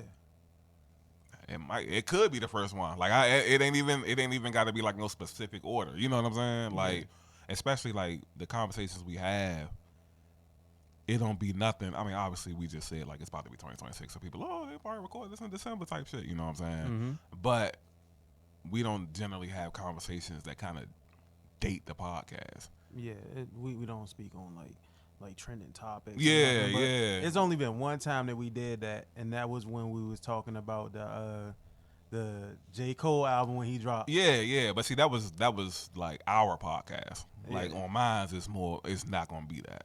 Mm-hmm. You know what I'm saying? Like we might brush over it or something that's depending on who over here. Yeah. Because some people, that's their thing. Mm-hmm. Pop culture. Yeah. And things like that. And I keep an eye on pop culture just to see what be going on and stuff, but I don't have to talk about it. Like, that's why when I was asking, like, what be off limits? Yeah. Because, like I said, like I told you, some people don't do politics. Mm-hmm. Some people don't do religion. Yeah. And yeah, but when it comes to us, it's just like there's really no holds barred. Yeah, it really, again, for me, it's probably different than you. I'm no holds barred because I know at the end of the day, depending on what we talk about, I'm not gonna go deep into depth anyway. Understand. I can talk about anything if I'm gonna be surface level. I can talk about anything. You know what I'm saying? I understand. Like our philosophies are different as to why we do it, but I mean, I would still be okay with it regardless. Yeah. Like I'm people lucky they get to hear about me getting my heart broken, shit like that. You know what I'm saying? I mean, but it happened to everybody, so it's just it does. like, It does. It ain't like one of those situations where it's like, oh yeah, this person got their heart broken. That never happened to me. It's like, bro, it happens to every single person, bro. We all. What's that song? Everybody plays the fool. Everybody plays the fool. Sometimes. Hey yo, them just. So having a nigga about to fucking cry his eyes out. Drive off the bridge, man. Hey, man, don't let it be a certain station playing and shit. Like, can't fade, huh? Like, whenever you get, like, one thing I can take from Medea, which I do not like that fucking movie, bro. None of the movies and shit. Like, I grew out of them, and I was like, nigga, this some coon ass shit. I ain't gonna hold you. But I ended up here, like, when Tyler Perry was like, when you going through it, don't listen to that old ass music. Don't listen to it. It's just unreal. Like, cause when you hurt, you start noticing a little bit of everything. Mm-hmm. So now you hear every instrument. You know what I'm saying? Mm-hmm. Like, damn, somebody in the background with tambourines. And you tearing up, and like my funniest thing with that shit be like, first of all, it's like 5 niggas. You got the leader who's singing, who already make you want to kill yourself. Cool, You know what I'm saying? Cool, man. And then you got like niggas harmonizing. Man. You know what I'm saying? Like, I'm like, this shit real. You know what I'm saying? And they say country music was bad. Those that heartbreak R&B shit from like the 70s and like the Temptations and them niggas, bro. Temptations. You got about 8-9 niggas harmonizing, singing to you about a heartbreak, man. And you going through it too? Shit, man. Oh, well, that shit had me in the shower crying. I was listening to I Wish You Would Rain, man. That's fucking crying, boy. Yeah. Hey, it was like, I want to say it was probably like around this time last year, right? You ever heard of the group The Shy Lights? They the group that made the little, oh, girl, I'll be in trouble if you left me now. Oh, no. So, I thought that was like their biggest hit, which it probably is, because that's a heartbreak song, too. But you know how when you on YouTube and you listen to something and then it recommends something else, the Shy Lights got this song called The Coldest Days of My Life, right? Oh, shit. And when I tell you, and you know, I got like a super humongous Heartbreak Hotel playlist. Mm-hmm. Like, you've seen it, niggas have seen it. This playlist is like 6 hours long. When I tell you this group, it's a 9-minute song of these niggas singing about having a heartbreak, slam. Bruh. Crazy. It's like one of the craziest songs I ever heard in my life, bro. When I tell you I had that joint on, I used to have that joint on repeat while I was like, how you said walking? Earlier you was walking, you knock out like the 40,000 steps. When I tell you I used to be walking, you zone out, and then by the time you come back to it, like, damn, it's been like 2.5 hours. You know what I'm saying? Mm-hmm. Like, you really just feel unconscious. And I'm just listening to these niggas over and over and over and over. And it's just like, yo, this is like really crazy, young. Like, one, who wrote this?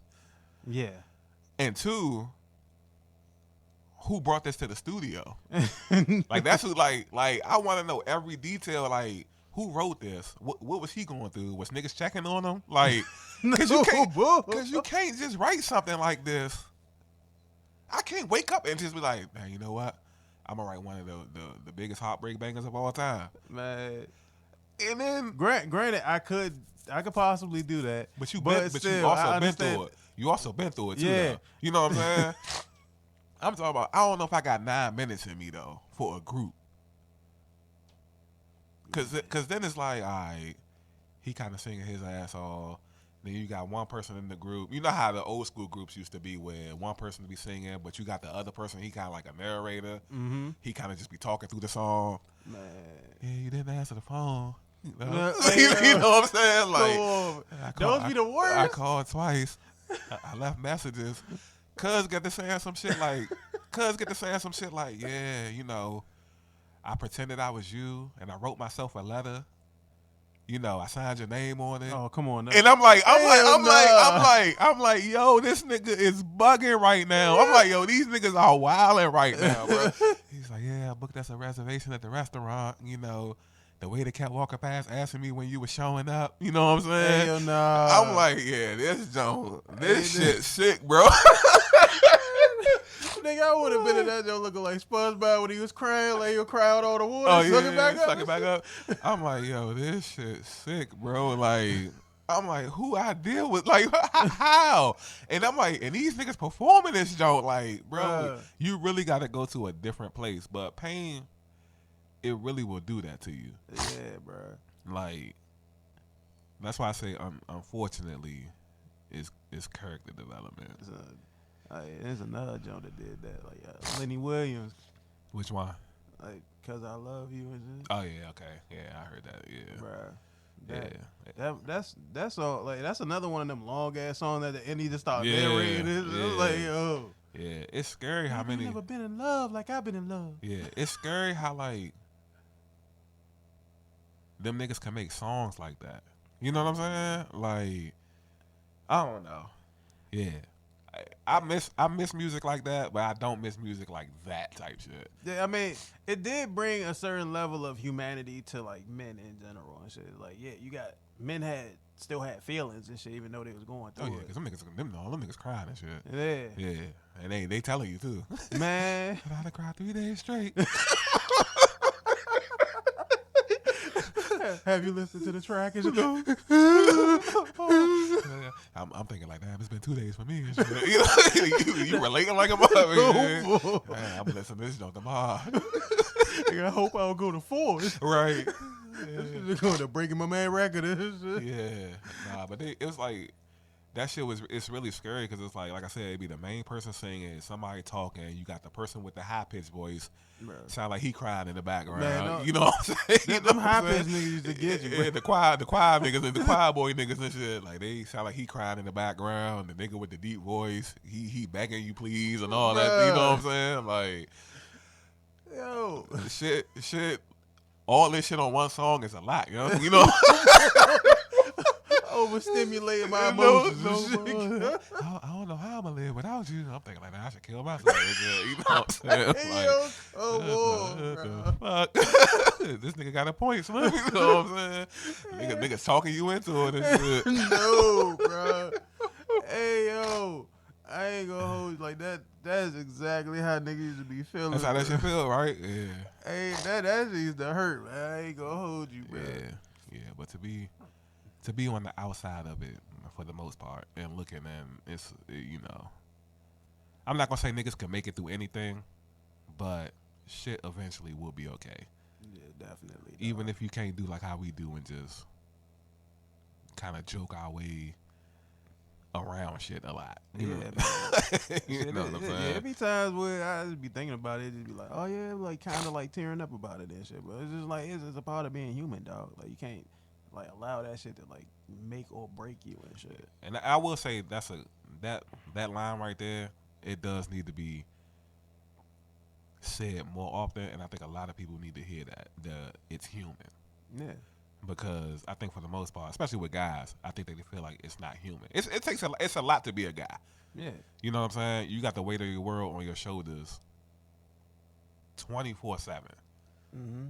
You know, and according to society, you shouldn't be emotional. Yeah, you're taught to be a machine, but you gotta learn yourself how to be a human. Right. And the worst thing you could do, at least from my perspective, is, even though we've done it on multiple occasions, is to be the machine. Mm-hmm. Yeah, and we still have that machine in us. Oh yeah, correct. Because once you dial in on something, yeah, it's a wrap. Whatever it is, it's a wrap. Yeah, you know what I'm saying. Like those people who like really just jump in, like dive headfirst into work whenever they feel like something is hurting them or something is they're dealing with something internally and they can't really break it, and they just start working and working and working. They should eventually work yourself damn near to death. And then by that time, it's just like... Because you think about it, right? You start looking back on, like, when you was, like, younger. Mm-hmm. And then you be thinking, like... Remember how we would have, like, conversations with certain teachers? Mm-hmm. And they be like, nah, I'm single. You know, I ain't looking for no relationship. Like, all I do is work. You know what I'm saying? Mm-hmm. And then now I'm thinking, like, damn, what the fuck was they going through? Yeah. Because, you know, we done seen that shit in movies, TV shows... I had a phase where I was doing it where it's kind of you just marry your job. Mm-hmm. And you know what? I ain't really interested in this. Yeah. This over here never lets me down. Exactly. This is changing my life. Mm-hmm. It's consistency in it. Yeah. Like yeah.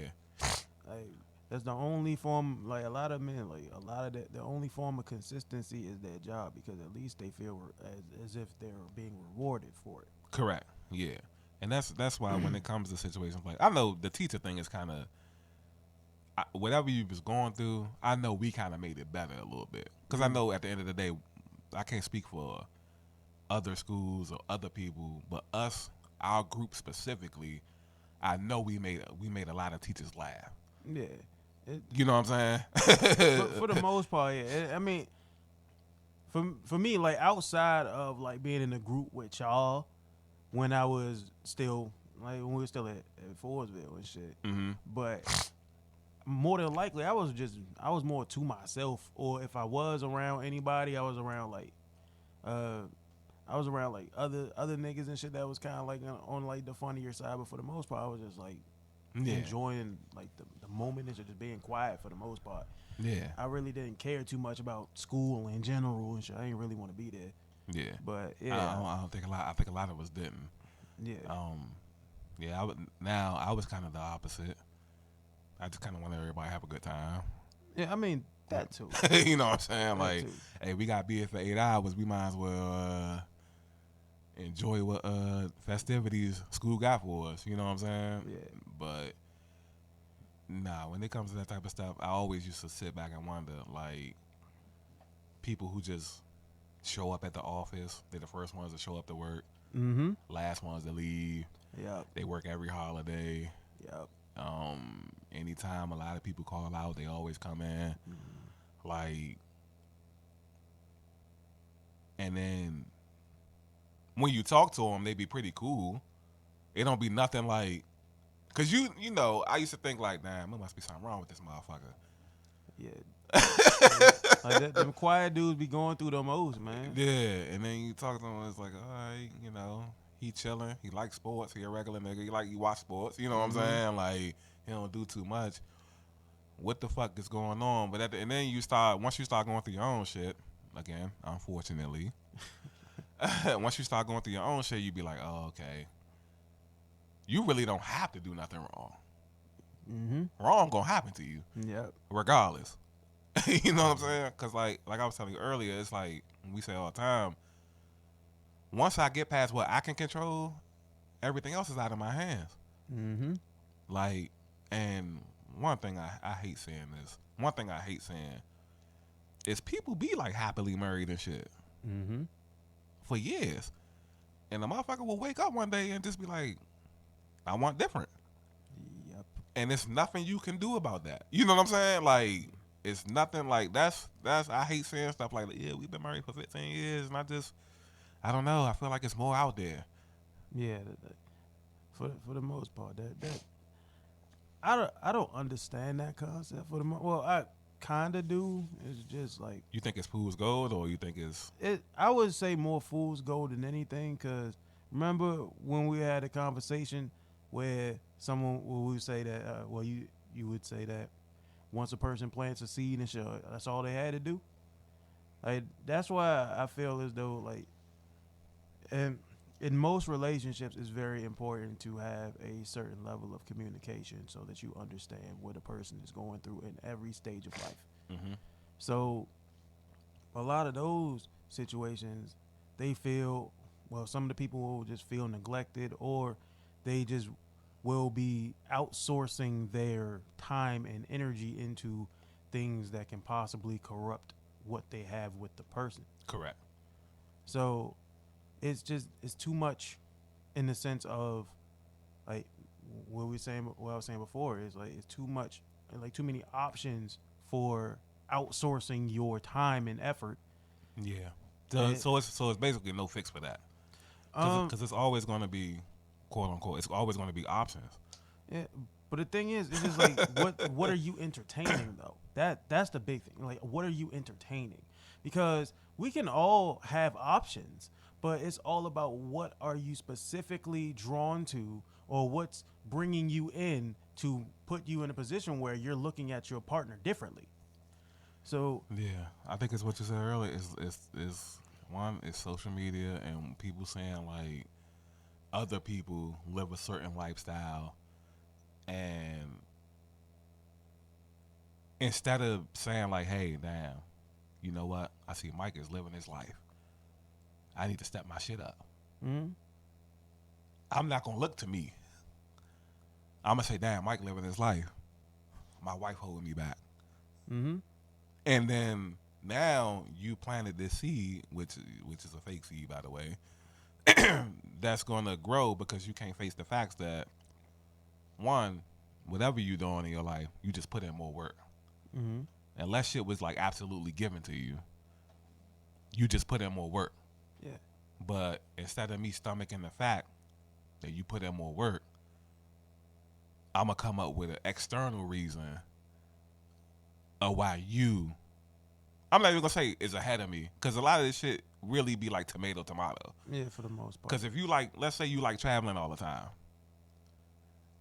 If I like traveling all the time, but I can't afford to, yes, technically you would be ahead of me in life. Mm-hmm. However, if you travel all the time and I'm a person that don't like to travel, I'm not gonna consider you ahead of me in life. Yeah, it's perspective based. Right, exactly. So it's like, it does always come down to communication. But I feel like as long as people feel like in the back of their mind that they got options, no matter what it's for, because most of the time it's really just for sex. Right. And that's women and men. You know what I'm saying? Yeah, because people just get bored of the person they're with. Right. And as long as people feel like they have options, I always feel like it's going to be this whirlwind of foolery potentially could happen. Yeah. Yeah, it's the same reason why we remember how we used to talk about the actors, our women actors that we grew up having the crushes on, and then one day we just was sitting on the couch and was like, hold up, why ain't none of them married? Like we went down and we went through a list where we was talking about Maya, Taraji P. Henson, Regina Hall, Gabby Union, obviously she got married, but Vivica Fox. And all of those late 90s, early 2000s, like women actors that we grew up, we was watching on BET and all these other, and you'd be like, Witchcom, I hate to bring her up, because in that lifetime, I used to love her. But Vivica Fox, bro, waited till she turned 60 to say, I want to settle down and get married. Same thing with Tracy Ellis Ross. Did the same thing. But it's just like, you gotta think like she is old. Yeah, she's in her 60s. Yeah, correct. You're right. Yeah. I don't know why I keep thinking when you say her name, because she looks so like she still looks so good. I keep thinking of her in that time period. Yeah, she looks good for her age and shit. Correct. It's just like you think about it, like certain people just do not have like good relationship qualities, or they just don't have like. I don't know, or maybe they're just not looking for that in the moment, because that can also be a possibility. Certain people are just like not meant for relationships, and they've owned up to that. 60. Yeah, but once they get to a point where they're just like, oh yeah, now I'm ready to look for a relationship and shit. That Tracy Ellis Ross situation and all that other stuff, and Vivica Fox, like I'm just like, nigga, you done had your chance. Why the fuck you trying now? Hey, Slim. It's okay. Yo, come on. Yo, man, diamond. Hey, cuz. But yeah, I just look at it, it's like, yeah, why wait so long? Slim. 60 Slim. Like, hey, I know I done shared a couple of memes in my day. Like, oh, that married by 25 looking real 40-ish. Hey, yo. Slim, 60 is bananas, bro. Like, that's like, what's the marriage gonna be? Yeah, because I know you're not gonna want to marry a nigga your age. Fuck that's usually how it works. They usually try to get a younger nigga and shit. It's like, what? Why do you want him? And you know what the problem is now? The young niggas got awful, terrible role models. So they not going for that. The young niggas got Blueface in them. That's who they watching. They got the worst niggas on the planet at the forefront right now. Man. So if you think you about to just go get you a younger man and shit gonna be sweet and smooth, you gonna be in for a rude awakening, son. Like, nah, but I think all jokes aside, not to hop on Blueface or nothing, all jokes aside, I think everybody collectively, the jig is up. Yeah, for the most part. The jig is up. Because I think that came along once social media, like kind of, well, a lot of women on social media started kind of like almost in a sense outing themselves and the girl code. Like they were just like making a whole bunch of content just saying, oh yeah, he got to do this, got to do all that. But you got to take into account, like there were also other women saying, oh yeah, we out here doing us and all that other shit. I'm like, all right, like, and dudes are just starting to get to like, you know what? All right, now we taking notes, taking more. Not gonna say nothing. Yeah, not gonna say nothing. Just listening. Yeah, I'm just. So that was like their biggest detriment is like now you done gave niggas the game. Like, the thing is, like, men kind of like already knew the game, but it's just like now you getting it from the horse's mouth. It's a big difference. Me having to prepare to play like the Patriots versus somebody slide me their playbook. big difference. Big world of difference. Oh, so this was going. Oh, okay. Okay, this is the go-to move. Okay, all right. Yeah. Now, granted,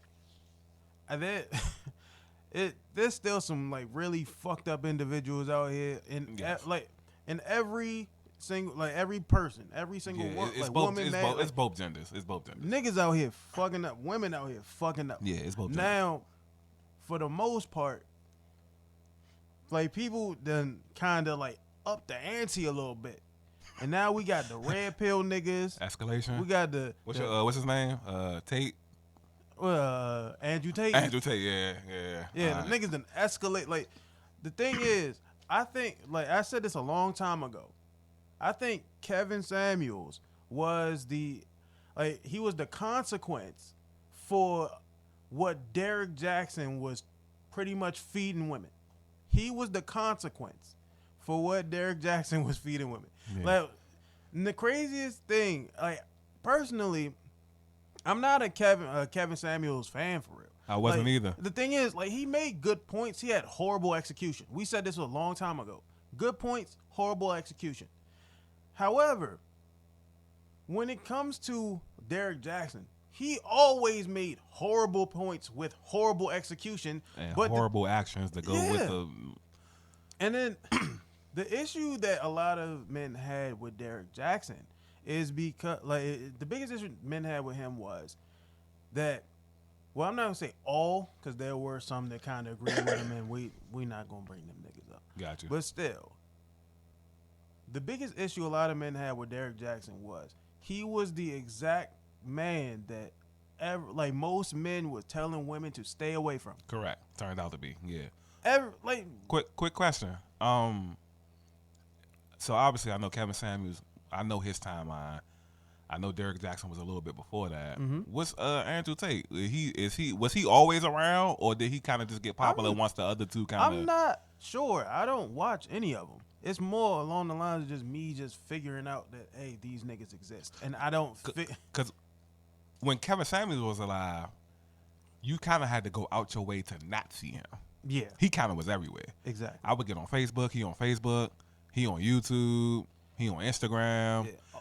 Like Kevin Samuels was like all over the place. Yeah, the only time I saw his stuff was if someone shared it, Which was all it felt like all the time. Yeah. All the fucking time. or it was like some bro. reaction or something. Like those are the only times I would see. I wouldn't actively seek out any Kevin Samuels material. Yeah, correct. No, didn't follow him on no platforms. None. Would see him all the time. And then you got like the newer niggas that kind of like took what he did and they amplified it to the point where it's just toxic. Yeah, which is why stuff is going down the lane that it's going down now. Even though it was already going down that lane, but I think eventually, like I said, the tables always turn. We might not see it. I don't think we'll see it. Eventually, I think the tables will turn. I just feel like our generation under us, and maybe the one under that. I think the one under the next generation is the ones that's gonna be like, nah, that shit that they was doing, it just ain't work. Yeah, I mean, I realize we need each other. Cause for some reason everybody feels like right now everybody got a lot of pride, a lot of ego. I don't need women. I don't need a man. bruh. And it's just like everybody needs everybody. Exactly. Like, I don't know anybody that's done anything in life where they went through it and got through it and became successful by themselves. Mm-hmm.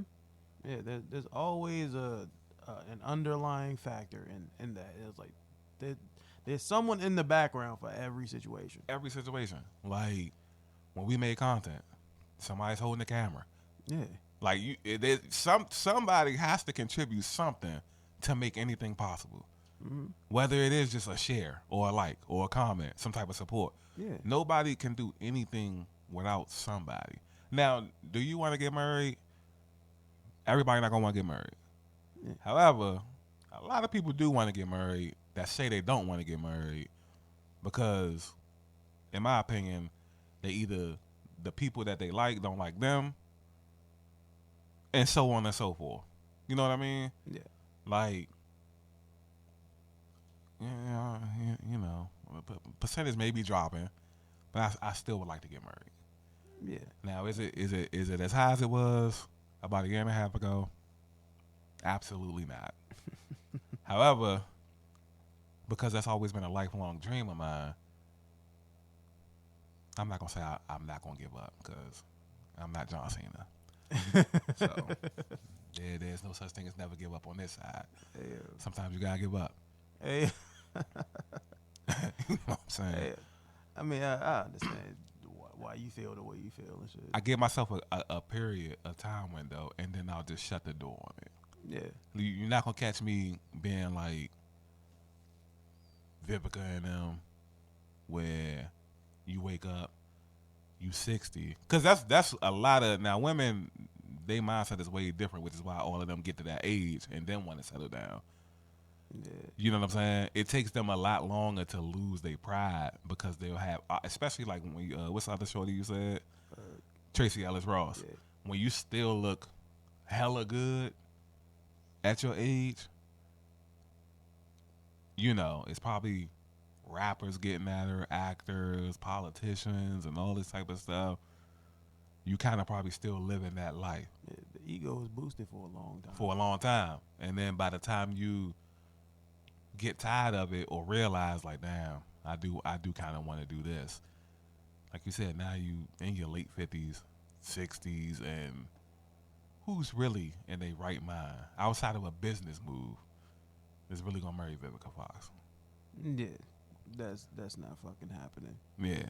Like, first and foremost, like we know the personality. Like, the personality is already horrible. Right. But then on top of that, the surgeries. Yeah, I didn't even think about that. Yeah. It's like, bro, you don't even look like the same person no more. Right. And unless you can find one of them random one-off motherfuckers that don't give a shit, Which, in Hollywood, it's possible. It's a double-edged sword because it's like the people that don't necessarily take looks into consideration, they want personality. Yeah. But if you don't have that, what is a person supposed to stand on? Mm-hmm. Like, that's another thing when we was talking about earlier about like our situations. That's another thing that kind of helped me through like certain situations is realizing like, you know what? If this person really fuck with me, they wouldn't do me like this. Yeah. You know what I'm saying?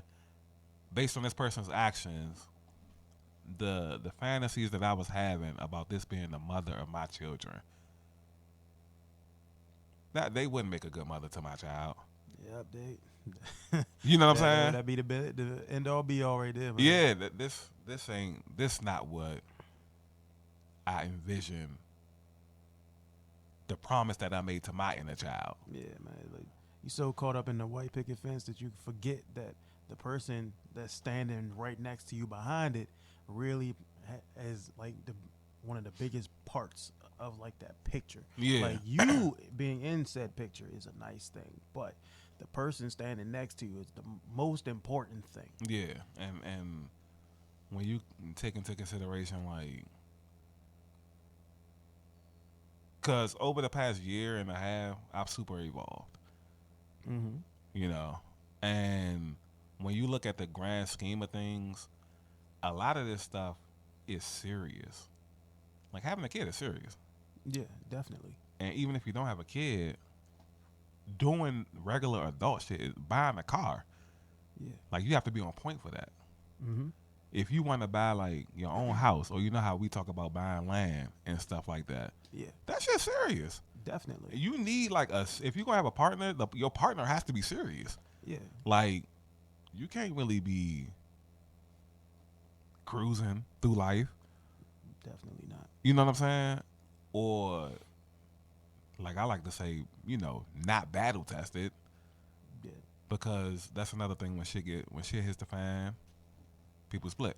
Exactly. You know what I'm It saying? happens to everybody. Yeah. Well, I won't say everybody, but it happens to a lot of people. A lot of people, right? Like shit happens and people split and like damn, you soon as it rains you gone.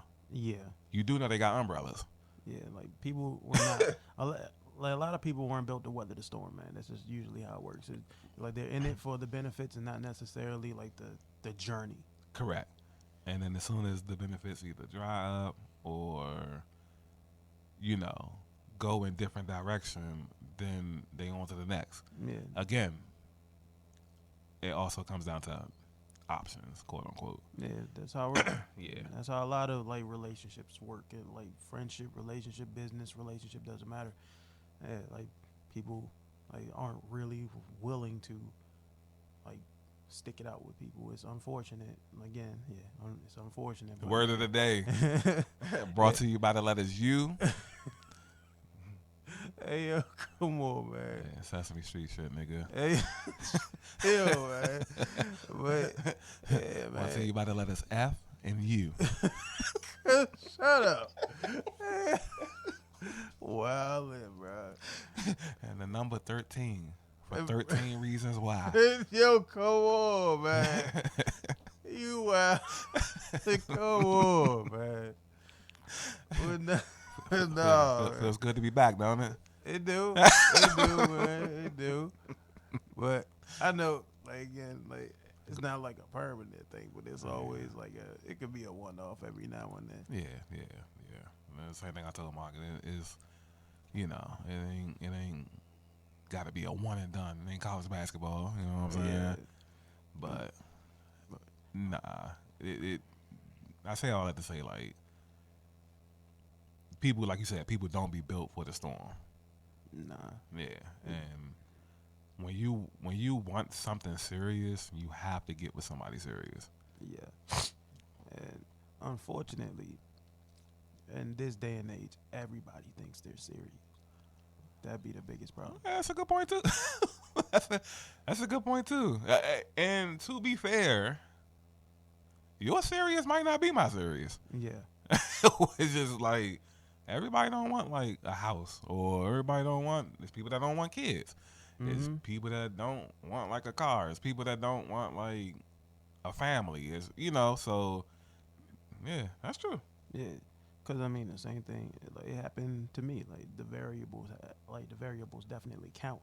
So, like, one of the women I was talking about before, like, the concept of, like, what we wanted in, like, life in general, like, she was interested in having, like, a big house and all that other, like, going on vacations all the fucking time. But I looked at it realistically. Like, what exactly would be the way of making that happen? Correct. So like I always look at the possibilities. Like sure, putting such and such together, and we make this amount of money. But at the same time, this person was also a frivolous spender. So I'm just like, how do you expect to get this? But this is your way of using your money. Okay. And like that should have been like, again, like for most people, like would have been a red flag, which is something I definitely should have like paid more attention to back then. But hindsight is 2020, and then on the other end, I did learn from these things. So how do you change that though? Like, I mean, all right, so not how do you change? So let's say when you're in the situation, you notice that red flag, right? Let's say you notice that red flag in the moment. Are you jumping ship at that moment? Well, or are you just not taking it as serious no more? No. Well, I first and foremost definitely not taking it as serious. But okay. But the thing is, well, no, I wouldn't say I'm not taking it as serious off Bucks. Okay. So what I would do is my process would be to compromise. Like, what would be the middle ground? Because at the end of the day, everything in a relationship is compromise. It should be. Like, you can't just say my way or the highway, unless you're in one of those situations where your spouse is making all the financial decisions, all the money and all that other stuff, and then that's what you're okay with. Like, because all relationship dynamics are not the different. same. They're different, yeah. So with me, I would look at it as like this is a compromising thing. So what we would do is like, where is the common ground going to be? Because my idea of life is not in a really big ass house where I don't know what the fuck I'm going to do with all of these rooms. Correct. Like I don't care about having a whole, like if I become a billionaire or some shit, I don't care about having a bunch of fucking space in my house. Correct. I would rather live off of the fucking grid for the most part, and I would have like a house in certain countries or some shit. Or I can go here if I want. If I go here if I want. Right. That's different. But if I'm looking at it from a level of convenience. Like, why would I spend so much money on a singular place when I could spend more money to make more money? That's what makes sense to me. Like, if I'm spending all of this money on a big ass house and yet you want trips and all of this extra shit, what makes, like, where is where are the finances coming from if you're a frivolous spender, or if you decide to just up and like now I'm gonna buy this random ass thing without your permission, or I'm just gonna run off and do whatever for no apparent reason, and then I'm gonna waste money. That is always a big problem for me. So because I'm big on being like frugal, not necessarily like frugal, but I'm more along the lines of being patient and cautious with my money so that I'm not wasting it. Mm-hmm. So I can easily spend like a certain amount of money. However, it has to have some level of benefit coming from it. Okay. So do you think people just like subconsciously say stuff like that, knowing that they really? Cause it's a big difference, and you know I've spoken over this over the past year, specifically with you. It's a big difference when you have dreams and they seem unrealistic versus like when you have dreams and you're like at the doorstep of them. So maybe when you first make a dream, subconsciously you kind of figure like, that ain't really going to happen. Do you think that plays into like them keep spending the money frivolously? Well, I don't know. Well, to me, in a sense, I think the biggest issue is that like certain people never had nothing. So when they get any type of money, they feel like as though I gotta buy something. Okay. I got you. They feel like, oh yeah, I gotta buy something in order for me to feel whole because I never had anything anyway. Yeah. Like, and then there's also the people who just are materialistic in general. Correct. Okay, I got you. So yeah, but with that type of person, like I will always start off just being like trying to come to a common ground. But if we can't come to a common ground, that's when I immediately just be like, you know what, no, this ain't gonna work. Yeah. But that's me now. So it's crazy, right? Yeah. It is like it takes time. Like you gotta experience certain things in order for you to like really understand them. I mean, certain things, because there's plenty of things that are just common sense. Unfortunately. Shut up, bro. Hey, I can see this nigga just randomly putting that shit on his Facebook as like a status later. Unfortunately, let's just leave it at that. Right up on the Instagram little. Now, don't you check your DMs? You can see everybody posting a little John Jones and shit. Yeah, the little notes. Yeah, notes. That's what they call. Yeah, notes. Yeah. Just unfortunately, at the time, you'll see it later on. Get on Instagram this evening. You'll see it. I would. Are you still on Instagram a lot? Not as much. I was probably get on Instagram maybe once in a day, and then other than that, I really don't give a shit about it.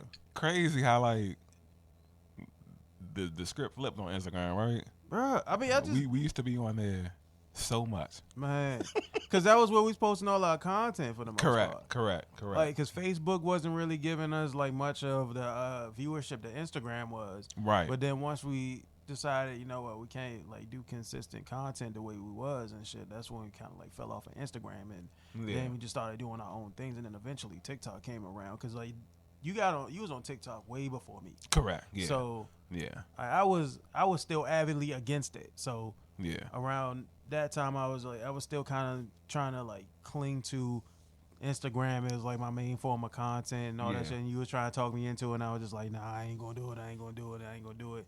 Eventually caved in, and then I'm like, all right, I understand why that nigga wanted me to get on TikTok, which is I appreciate it. Oh, no problem. No problem. You're doing a great job. You know, I recently made like another TikTok. The plan was to I deactivated my other page. Obviously, no, the first one got deleted. Yeah, Banned. yeah. And I deactivated my other page. The plan was to deactivate it for a few months and then bring it back. But apparently, if you leave it deactivated for 3 months, it gets deleted. Oh, okay. Didn't know that. So yeah, it took me a while to, from the point that I said I was gonna make one, to the point where I actually did it. It's a couple months. Yeah. But I made one a couple months. I want to say sometime in October. So back on there, mainly just to see y'all and support y'all. You know what I'm saying? I You like post your cologne and your fail videos. That shit's just, it's really nothing. Especially because that shit was doing numbers. I almost deleted the fucking page again. I'm so the opposite of what I was a couple years ago. Like, I'm getting like 20, 30,000 like views and shit, and all of a sudden like, nah, that's too much. I don't want it. I don't want it. Now, you know what I'm saying? Like, no, this ain't back then. I don't want it. I don't want it. And that's why I'm so excited to do this podcast with Ben. Okay. Because me and him have switched spaces since the last time we did a podcast. Oh shit. He was normally the reserve, out of the way kind of person, and now I'm the reserve, out of the way person, and he's the limelight. You know what I'm saying? He's like social. It's like the complete opposites have happened over the last few years. That's why that's the main reason I was like, let me hit Ben up and see if he'll fuck with this joke. Cause that's one conversation I really want to have with him. And shit is like how the tables. It's like interesting to see like the tables have turned. Yeah, man. You know what I'm saying? And I always had like stuff like that in my mind because you know Darius and you know Julius. So I think the very first podcast I ever did was back in like 2017. And it had Julius and Darius on it. Okay. And at this time, Darius was super religious, and Julius wasn't. So you fast forward a few years later, Darius not religious at all no more, and now Jew is super religious. So it's always interesting, especially since we can timestamp stuff, and we got like videos. Because talking about it is one thing, but actually watching it, yeah, you got proof. It's like, it's crazy how like life just, the tables turn. Yeah. You know what I'm saying? Because it's like, he was so into it, trying to talk Jew into it, he was spending so much time trying to talk him into it, he talked himself out of it. You know what I'm saying? Bruh. And then Jew becoming like super religious is just like, damn. So that's why I said it's like real interesting because obviously we got the podcast somewhere on YouTube. And it's like now I'm the version of him back then, and he's kind of like the version of me of what I was. That's why that's why I'm like, when he was like, yeah, I fuck with it, I'm looking forward to it, and shit, I'm like, back. That's the first thing I want to bring up is like, damn, how the tables have turned. Yeah, right. I didn't get you back then. I get you now. You know what I'm saying? Like, we was talking that down. I'm like, this nigga's out of his mind. You know what I'm saying? I'm like, all right, different strokes for different folks. But now you understand the concept, man. I understand the concept. I enjoy the concept. You know, I just feel like in life, whatever you grew up doing, you grow out. You know how people, they go to the clubs all early in life? Yeah. So by the time they hit this age, they kind of just be chilling. Yeah. But the people who didn't go to the club early on, now they in the club all the time. And all, you know what I'm saying? So I feel like whatever you was doing, you probably get tired of it and then jump to the other side. Yeah. So I mean, that's how a lot of people operate now. It's just like, oh yeah, I want to sow my oats and shit for like 10 years and shit. Now I want to be in a relationship. I wasn't gonna say nothing, but I feel like that plays a part into like bad relationships as well. Cause what you doing is you subconsciously creating paranoia for niggas. I was thinking along the lines of like everybody doing it, but yeah. Yeah, that too. Cause it's like, you know, once I see a girl be in the club, I'm kind of already like iffy. You know what I'm saying? Cause why you there? Why you there? You're not there to just have a, you know what I'm saying? Like you're not just there to have a good time. You there to meet people. You know what I mean? And it's like, I don't think I've ever had a good experience with a club girl. Yeah, thankfully, I never been. I'm just talking about like in general, talking to girls that go to the club. Yeah, you don't have to. I'm about to say you don't have to go. I know, you know. I know, but it's just like, yeah, I'm just thinking like I'm never. I'm not even gonna think about it no more. I can't think. I don't want to think about it no more. Yeah, cause I also don't want to make it seem like I didn't talk to a lot of club girls either. I mean, yeah, not really my style. Crazy, yes. Club, no. Yeah, I don't think I've ever dealt with any like club girls before. Yeah. I mean, for the most part, I think. Just thinking about who could I possibly like. Most of the girls that I was interested in were just like hard workers. Yes, that's what I need now. That's all I was like ever attracted to. I hope my future wife is a hard worker. I need somebody. I ain't gonna say you gotta have my work ethic, but yeah, just a little work ethic and can cook. I mean, they all listen to God, can cook, and they all like. I've also had instances where I was interested in like. Well, I wasn't aware of it at first. Like the free spirits. Like, I'll just say it that way, is it? Yeah, know what that means. Yeah.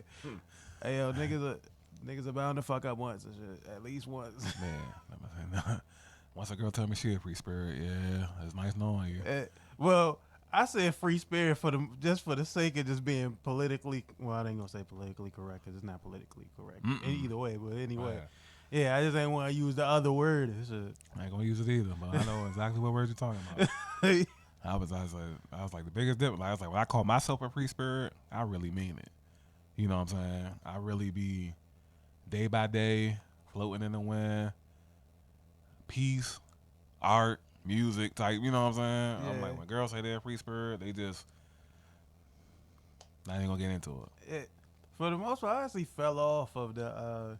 Remember at one point, like those holistic type women and shit, bro. Worst one. I ain't gonna hold you. It took me a little while to actually like break down the game and shit. I was like, okay, y'all niggas just playing around. Like, not all of them, but a lot of them just be playing around. A lot of them just be fucking toxic. Yeah.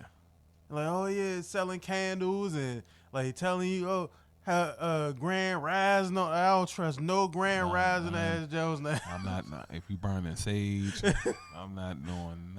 No. Like you burning sage, like, and you wonder why she trembling. It's just she the demon. Man, no, I can't.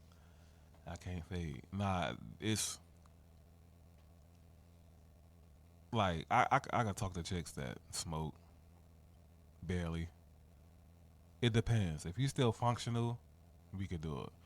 If I feel like you a little crazy, because I have to break my cycle, which is going to be difficult because I've been doing this my whole life. So, and then people be hiding the crazy too. That too. Yeah. You know what I'm saying? Because everybody, when you first start talking about everybody perfect in the beginning.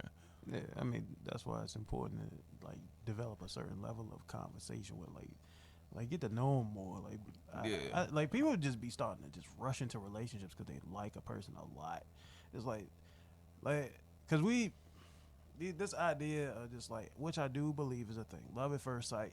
But then, so you believe in that? Yeah. Okay. Yeah, I have no problem with the idea of love at first sight. Like I can get behind niggas that just fall in love as soon as they meet each other, and then they want to spend the rest of their lives together. Like I think that's 100% possible. The problem is, niggas been sold on this shit for so long that be like the first thing they think of. Like damn near every person they come across that they like a lot. Yeah. And this gonna be it. This gonna be the one. Yeah. They so emotionally invested in the beginning before learning people, which I also had a problem with. Correct. Like, they're so emotionally invested in the beginning that they do not take into account that maybe this person may not be the one that you're looking for. So you have to take it slower. And then the idea of like all these like what the fuck what you call them now, like the doctorate versions of the words and shit, the psychological versions of words, like they got the love bombing shit now and calling everybody a fucking narcissist now. Yeah. It's just like, bro, you can't be a good person in this day and age without having like some sort of negative label attached to you. Yeah. So when I looked up that love bombing shit, because I was genuinely perplexed on what the fuck love bombing was. I was like, damn, this used to be some normal shit back in the day. You know what I'm saying? Like, what the hell? Right, like, bro, I used to write poems for women. I used to be, shit, I even made whole albums for them. Yeah, man, that's love bombing. Like, if you're doing too much early on, you love. And you know what? You know what the funny thing about shit like that is? It's all manipulation. Bro, because let's say you one of them people that listen to that type of stuff. All right, cool. I'm not going to love bomb. I'm not going to buy no flowers this early. I'm not going to write no poems. I'm not going to do this. I'm not going to do that. Just to lose the girl to the nigga who's love bombing. Bruh. I'm like, this is like, oh yeah, and that, it was so many, like it was like a certain point in time where they were saying, well, where men just, like, they're getting to a point where everything's bare minimum.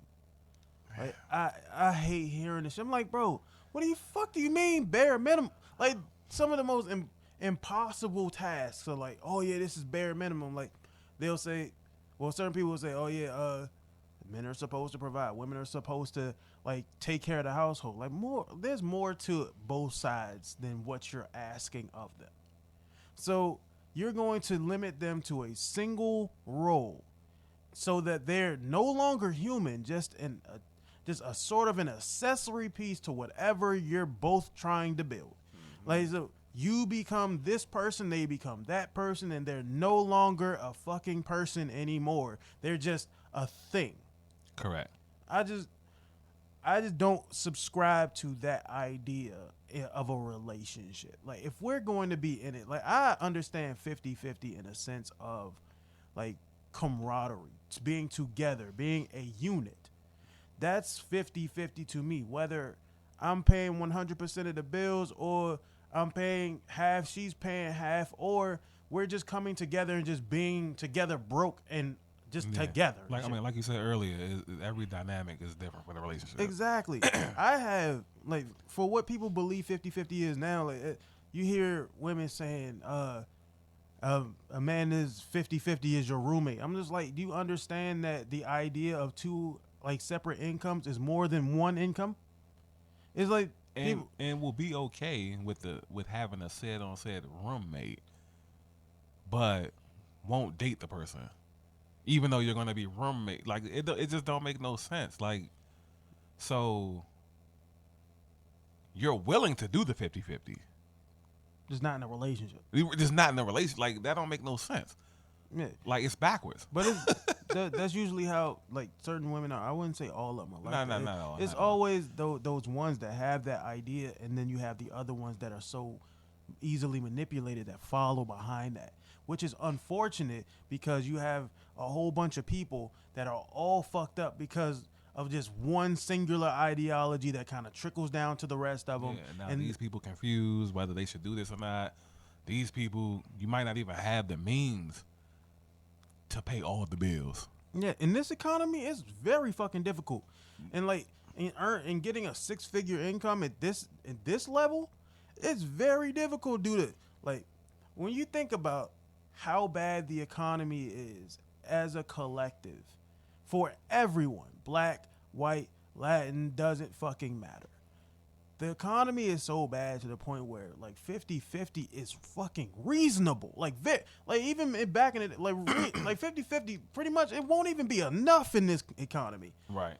Like, you gotta think about that. Like, a singular person paying every last bill as a regular human being, not one of those 6-figure earners that just decided to, oh yeah, I'm gonna run my own business and all that other shit. These are regular 9 to 5 workers, Right.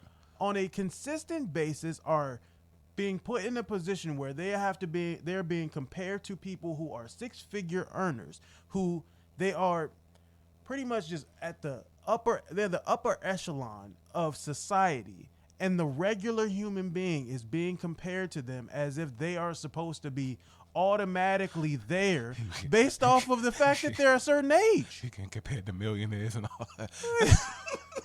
It's like, bro, it's like the equivalent of what you were talking about before, when you were telling me about the girls who back in high school used to get upset with you that they get upset with all of the dudes just because they wasn't like they wasn't driving, they had their own crib. On par with the older niggas that was coming to pick them up and shit. Like, bro, you being groomed and I'm being compared to a nigga that... You comparing me to a nigga that's 10 years older than me. Exactly. Like, first and foremost, he should be in jail. I'm 17, he's 27. Bro. Like, that's why, and it's like, again, when I look back on it, that's why I used to tell Coop, I was like, considering, we held our own considering. Yeah. You know what I'm saying? It's just that it's really nothing you could do against somebody with their own house. No, you can't. I mean, nowadays you probably can if you start off being like a content creator and then you just blow up, but that's not feasible for everybody. Yeah. So I just look at it as like, bro, how the fuck did you expect, like, just comparing that to now, how do you expect a normal human being, just a regular 9 to 5 worker, to up and just decide, oh yeah, I'm gonna make 6 figures? Like, just by saying I'm going to do it. Right. That's not how society works. If that was the case, every single person would be a 6-figure earner. Right. Everyone's circumstances are not the same. Yeah, definitely correct. But again, when it comes to like social media and stuff like that, the main culprit is like being realistic isn't like a thing. No. Yeah, because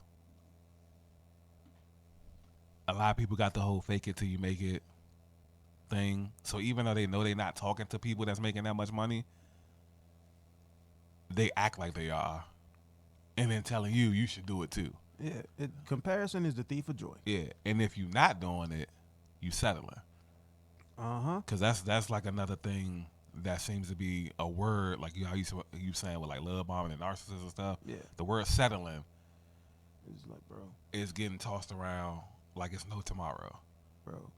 And it's funny because me and Mark, when we was having a conversation, I was saying like, you know, people want to be technical. You know, I can get technical sometimes.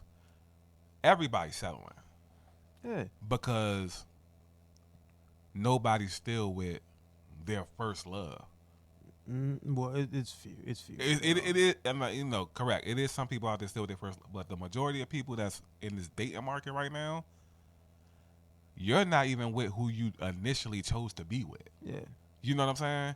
So I'm like, if I get Justin run out the house and be like, I'm about to go to McDonald's right quick, and then McDonald's is closed, and I be like, damn, I guess I settle for Arby's. I go to Arby's.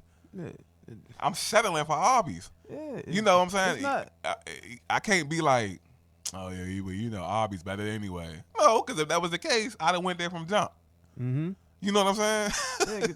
Yeah, technically, settling is just where you decide to set up shop. That is what settling is. Like, when you think of like the settlers, they decided to set up shop in whatever place they deemed feasible. Yeah. It's not something that is just like, well, this'll do. No. Which is that's what people thinking. Which is keeping a lot of people. I bet you if that wasn't the mentality, way more people be in relationships right now. Yeah, more than likely. But the fear that you missing out on something better keeps people from, one, I'm going to just throw it out there, being happy. Yeah, definitely being happy. Yeah, because like you said, you don't really need a person with all that other shit. You don't. You don't, and it takes away from genuine connections because you're dealing with people who are so hung up on the idea that if I stop here, there's no way I could possibly do better than what I'm doing here, what I'm getting here. Like you think people would just believe it as just like, you know what, I'm actually happy here. Why not just I'm happy, or instead of saying I'm never gonna be able to do better. Like unfortunately, that's what like you said, it's what people think that these types of relationships are. But really, it's just I've found something worth hanging on to. Just look at it because different. it's difficult to find it. Exactly. And everyone's complaining about, oh, this side, like men are bad, women are bad. No, you just suck at finding the right people. Just say that. Because technically, you probably don't really want to find. Yeah. You know what I'm saying? And I've actually heard this being said before. Like I don't know if you know who he is, like nigga Jeremy Holloway and shit. I'll be watching stuff from time to time. Nah. But yeah, it was like he been doing content for a long ass time. But I mean, I watch his stuff from time to time. But he had like an idea of like people say stuff like that is in like put like barriers in front of like what they like and what they don't like, just creating unrealistic expectations just so that the people who are like out of their league will seem as though they're like lesser than. They don't want to feel as though like someone's above them. Right. So they create these unrealistic expectations so that the person that is like I said, the person that's pretty much doing better or in a better position, they can kind of fool themselves into believing that, oh yeah, this person is beneath me. Like they're not worth my time. When really they are actually in a better position and also a better person. Correct. And I think that's like one of the biggest things that kind of like puts pretty much like a, I don't know, it's putting like so much of a weight on finding the right people. Is like people are creating these unrealistic expectations with the idea of just forcing people out rather than creating boundaries as to what type of people I shouldn't bring in. Correct. Yeah, and it's just difficult for no reason. Because, like I said, once you really find like peace and stuff like that, then it gets kind of easy. Definitely. You know what I'm saying? Like, you can kind of sense the chaos before it even happened. Mm-hmm. You know what I'm saying?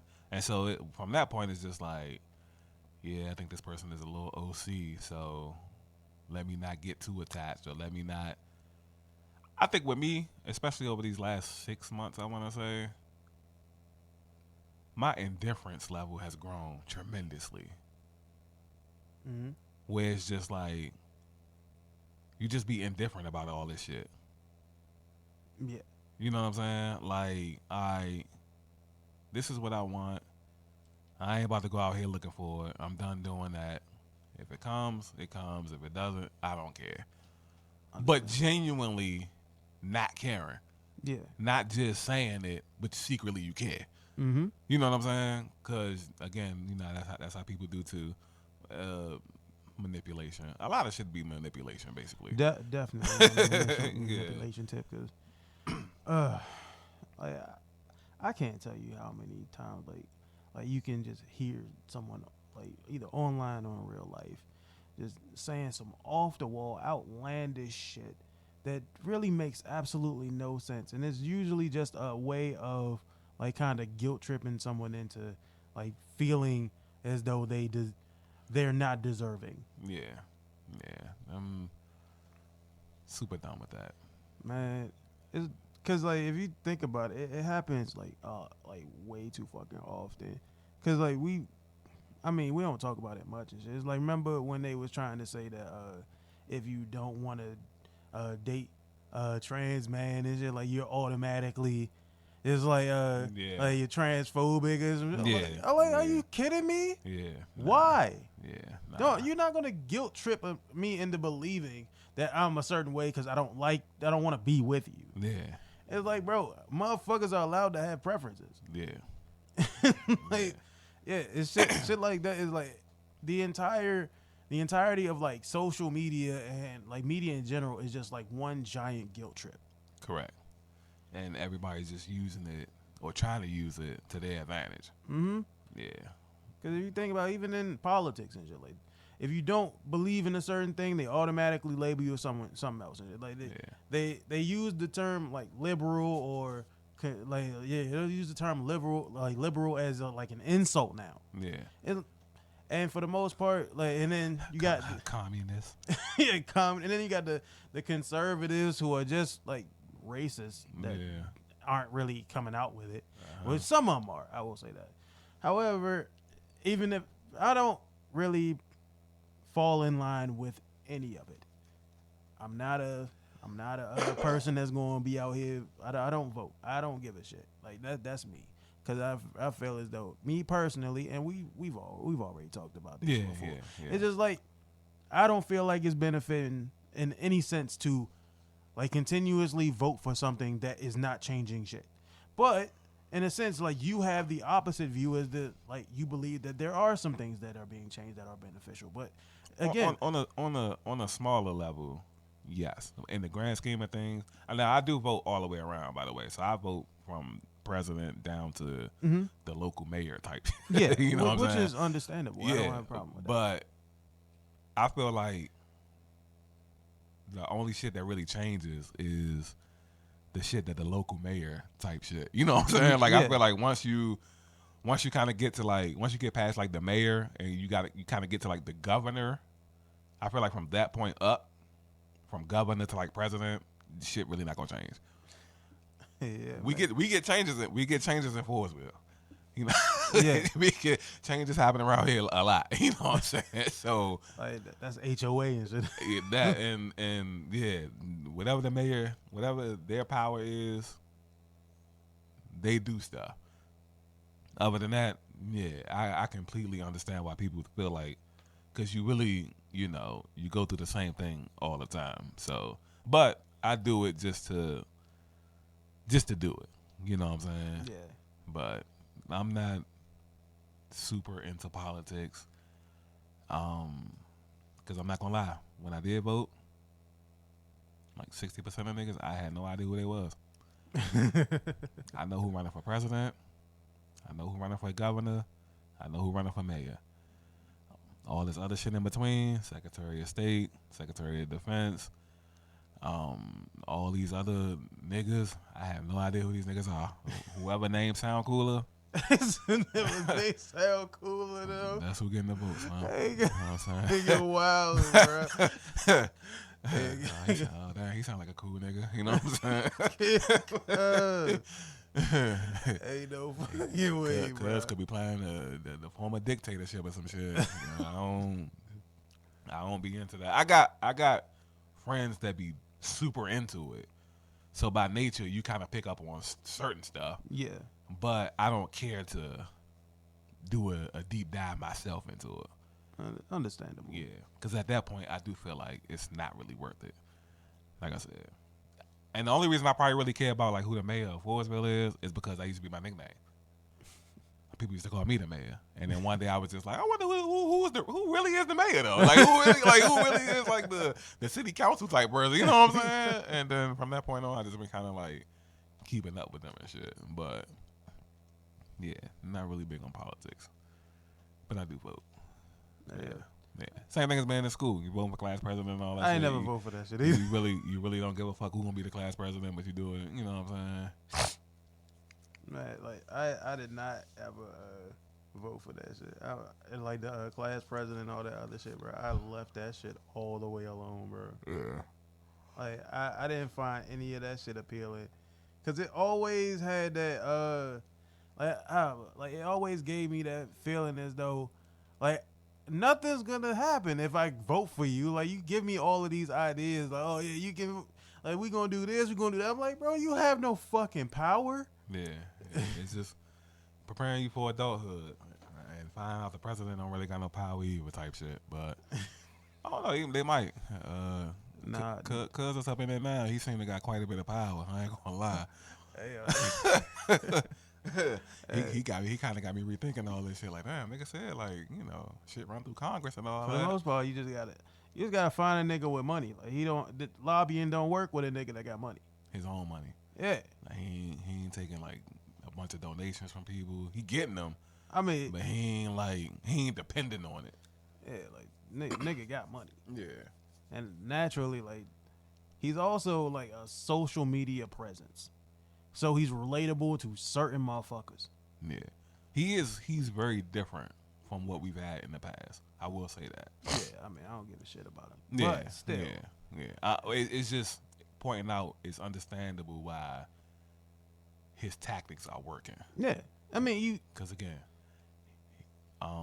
when he had his rallies, he got like, you know, these popular Elon Musk. Mm-hmm. He's on podcasts with Joe Rogan. Like he's strategically. Yeah. You know what I'm saying? And then the thing is, like that's his tight knit group. Those are the niggas that make the money. Yeah. He cares about the niggas that's making the money that's in front of your face. Yeah. When I seen what's her name? Kamala. Oh yeah, Kamala Harris and shit. When I seen she brought out Meg Thee Stallion, I knew we was in trouble. Yeah.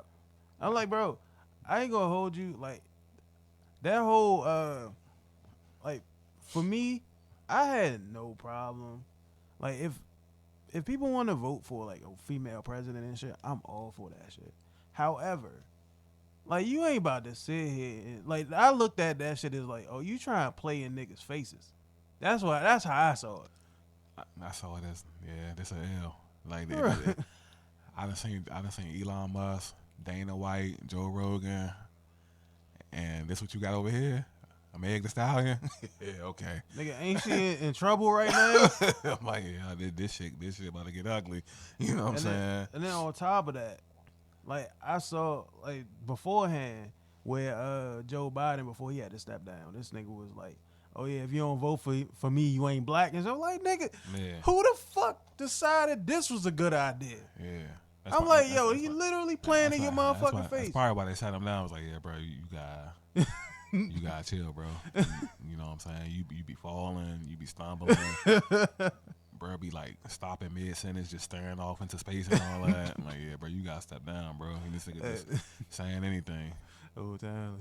The MK Ultra kick in. Shit crazy, young. That's politics. We got another couple years with them. We be alright. Nah, like for the most part, bro. Like I said, man, I had no problem with people trying to vote for a woman or a black woman president, especially.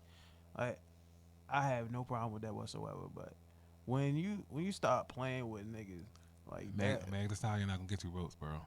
Yeah.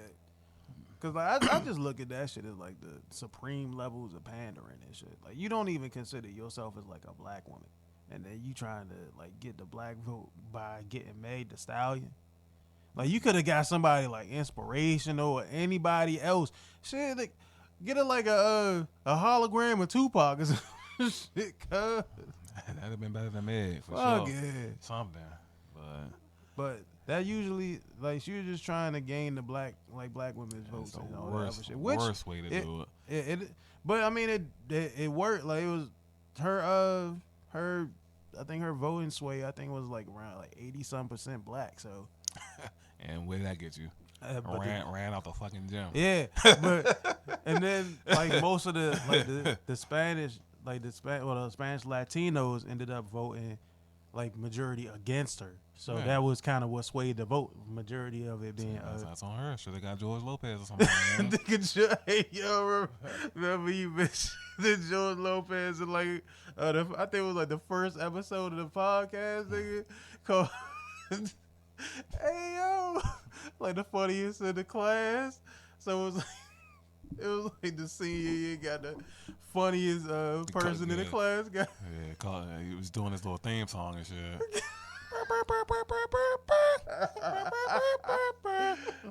Yeah. That nigga was heated. He could have gave it to anybody else, but gave it to that nigga. Hey, call my man George Lopez. It wasn't one of the kings of comedy. Because hey, that's it. He fucking died, bro. It's funny because niggas, I know everybody chasing comedy like different and shit, but niggas be swearing like, he one of the ones. I don't know. I don't think I never even seen no stand up. I just think I seen the show. I seen stand up for George Lopez. I mean, I get it. He funny, but he ain't like, I'm about to fall out my chair funny. Yeah, like I seen the show and I was like, I don't know. Maybe it don't translate to something. Shit, if we talking like a Gabriel Iglesias and shit, that nigga had me fucking dying, bro. He been funny for years. Man, what? Yeah, he been funny for a long ass time. I've been watching his comedy ever since he was doing the little Comedy Central specials. Yeah. Like, that motherfucker funny. Yeah, bring back Comedy Central, man. Bring back Comic View and all this other. Bro, that shit, I miss that shit, bro. Def Comedy Jam and all that type of stuff, man. Keep Bad Boys of Comedy. Where is that? Yeah, I wasn't gonna bring that up and shit. Yeah, man. Hey. Some Kings of Comedy. Bring back some, man. Like, man, they tried bringing back Comic View on, like, when they had like a branch off of what it was, and they had Kevin Hart hosting it and shit. Yeah, not that. Bring yeah, not that. Bring it back now, cause it's actually funny niggas that do like stand up and stuff. Oh, it's definitely a bunch of funny niggas. Yeah, it's a bunch of funny stand up niggas now. Man, bring that shit back now. That shit, man. Shout out to our bro Mike, cause Mike be doing stand up shit too. Yeah, definitely. Yeah, shout out to Mike. Yeah, he jumped in the comedy and shit. Apparently, my man doing quite well down in NC. Yeah, hell yeah. I be seeing him a lot on TikTok too and shit. Funny as shit. Yeah. Yeah. And the thing is, like, you would have never expected that shit out of him when he like in high school and shit. Like, it's crazy. Like, we talk about how things change. Yeah, how everything just changed. Yeah. It's cool to see. And I just hope like he keep up with the great. Y'all really be doing like some great content. You, him, Eli. Like, I be on TikTok, I mainly be looking for y'all. And it be like, appreciate that. Yeah, I definitely be chilling, laid back. Then I have my little modes. I'm like, let me just hop on this joint and just see what I done missed out. Try to go back and watch like all the stuff that I missed and shit. Yeah, man. Whole time, you just I know, even though you don't be doing content like that, still be appreciating the content you do drop, like like those little relationship fail Jones, like, well, not relationship, but the little hookup fail. Yeah. Hey yo, I be saying them Jones. I be like, yo, you need more of these Jones, man. Those funny as shit. I'm doing every once in a while and shit. I told you what kind of turned me off about that shit. Though. I ain't waking up with 25,000 views and all that type of shit. That wasn't really. I don't know. In my mind, I just had like, you know what. I've been on social media for like a long time. I just want to come back and be like low key. Yeah, but it is what it is. Niggas gonna try and pull a Jay-Z and shit to try to drop an album and then expect this shit just not to do well. Jay-Z got that shit down to his times because Jay-Z will hop on social media and then at the end of the day he deleted or something. Yeah, I be saying his Instagram. Damn, Jay-Z posted something? Shit. You know what I'm saying? And you go back. I go tell somebody, yeah, you seen the picture you posted yesterday and shit? And then page gone and shit. You know what I'm saying? Like, bro, really one night in town type shit. That nigga is wild. Yeah. And the crazy shit is, like, I don't even be like looking for no new music or nothing. That shit just be popping up and I just be listening to it. I be like, yo, that shit. Yeah. Everybody know, like, I really fuck with Jay-Z and shit. But I feel like that shit is funny. Like, hey, he just page will be undeleted. He'll pop up. He'll say some shit on Twitter. 3 hours later, the page back deleted or some shit like that. Yeah, like certain niggas. I know Cole do that same shit. Yeah, I need to get to that level where you just delete your page. Probably give niggas enough time just to see it. But the thing is with Cole, like, he'll keep his page, but that nigga he'll just drop the shit. Yeah. Like, he'll just drop something like once every year. Yeah. And you be like, and that joke get like millions of views. I'm like, yo. Yeah. Hey, all you just see is a bunch of likes and comments on this shit. Like, hey, yo, Cole. Yeah. Like, come on, man. But yeah, that's what I love about social media and shit. It's like kind of like that interactivity between like the people that you really back in the day would never had access to. Right. Had you like been growing up during that time period. We grew up in that time period. We didn't have the internet, and we had like social media until like middle school. Right. Yeah. So so that's like what I be trying to do. I be trying to be low key and shit. I don't really want no big following no more. If I can get on there and watch food reviews, stand up specials, and motivational stuff from my inner circle. I ain't even gotta, you know what I'm saying? Like I ain't even gotta go nowhere. You know what I'm saying? Like, I can watch all the variety. Yeah, cologne reviews, food videos. Like I'm like, these niggas cover pretty much everything and shit. Yeah, Niggas sports and all that type of shit. I'm like, I'm good. Yeah. Obviously, I follow a couple other people that do like the cologne and cooking and shit like that. But yeah, it's pretty cool to see, especially since I'm able to enjoy it more because I'm not worried about my content. Yeah. You know, I'm just all right. Let me watch these niggas videos. Let me like it. Let me drop these comments, and then I get back to what I'm doing.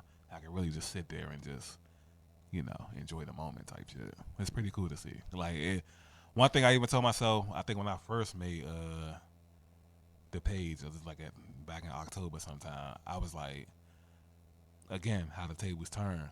I was like, damn, I remember when these niggas wasn't as active, and I was like the one running rampant and shit.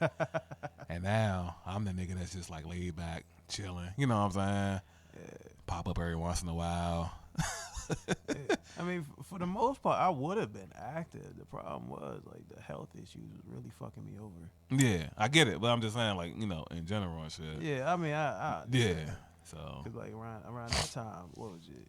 It's just you and Mark just doing content, or just you by yourself just doing the content. Because he was helping out, but not you know, not as much as like it never was really his thing. Yeah, he just was always willing to lend a helping hand. Yeah. Because I know at one point like you was going over Mark's house and then y'all was recording content over there. Yeah, did that a couple times. Mm-hmm. Now when I go over there, it's the book trips and take trips and all. Came a long way, man. Shout out Mark, man. Hey, Philly soon, man. Philadelphia soon, man. So y'all going to Philly next time? Like, I think so. All right, cool. That's the next trip. So when's that? I think that's a few days before my birthday, actually. Oh, that's a bet. Yeah, because I was planning on taking a trip anyway. You know, I'm like a little traveler now. You know what I'm saying? There you go. Hey, travel type I want shit. to my own home, buddy. I don't really catch flights. I catch feelings. I said it backwards. There you go. Yeah, Go ahead. I don't catch feelings. I catch flights. Nah, come on, keep it. I fucked up, man. Nah, man, nah. I'm clip this part out and shit. The first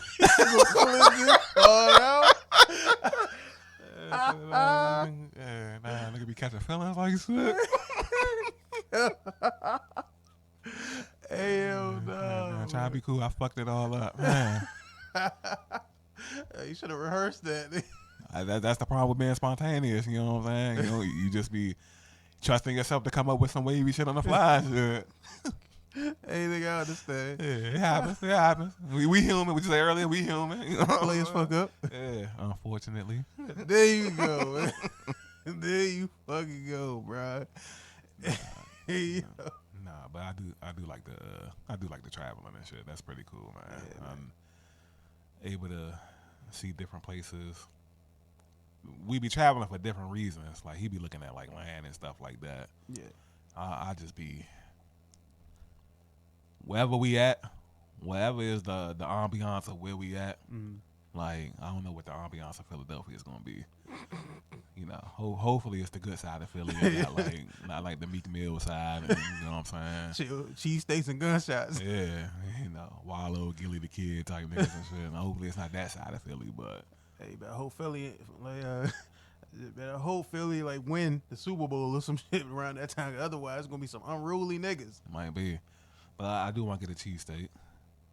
Yeah, man, one of the authentic Jones. Yeah, you know what I'm saying. But nah, I'm just happy to be able to, cause like I was telling him, and like we said earlier, technically, like when I was using the analogy, ironically, that it's people that want to do stuff like that and they can't. You know what I'm saying? Yeah. So this is what I choose. It helps with my peace. Yeah. Cause me, my feelings get hurt. I leave town quick. The joking about skipping town shit, it sound funny and all that, but nigga really do be skipping town type shit.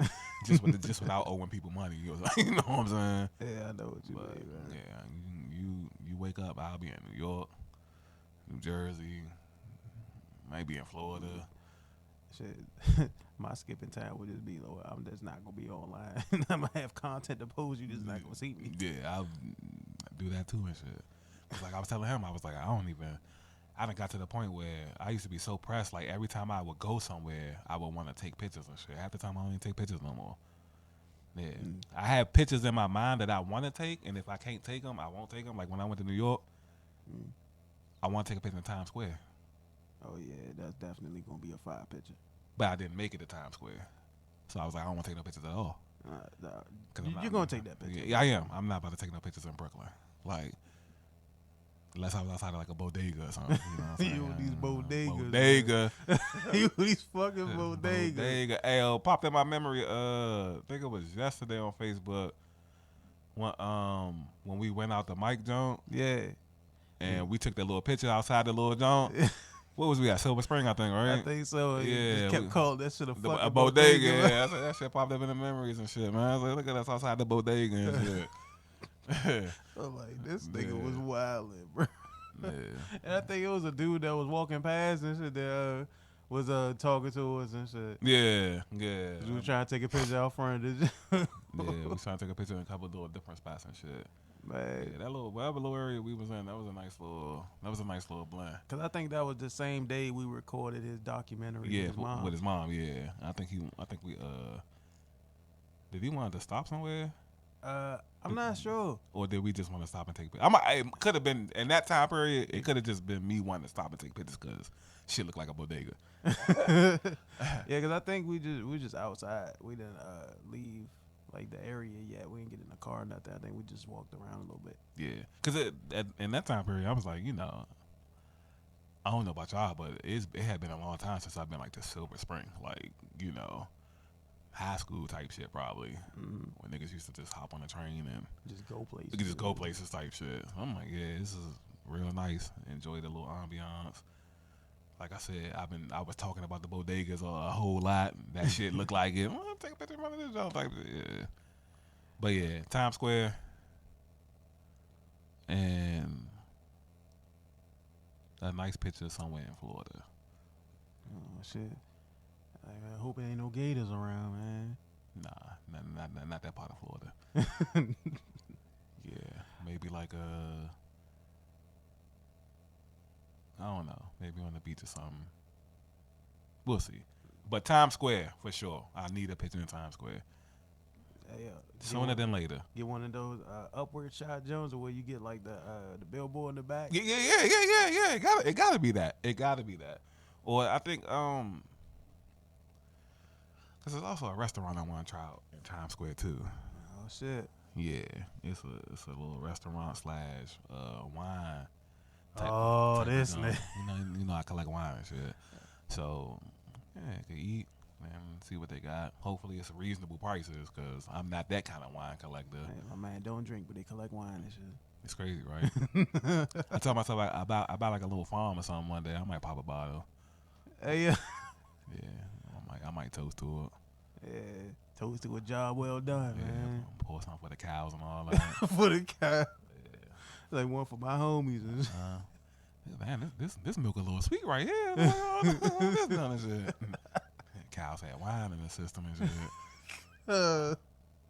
Hey, yo. Go get your customers drunk and shit. What the fuck is this? Grape milk? What the fuck? Grape. Yeah. Hey, yo. Hey, one time that sound like a real good setup, man. I'm gonna tell you like I told him and shit, because I told him, but it starts from you. Like, I really appreciate me basically being accepted into y'all family. You know what I'm saying? Yeah, man. That's all. Yeah, That's pretty much a natural thing, but because I was telling him, I was like, you know, when we be out, I be telling people he my cousin.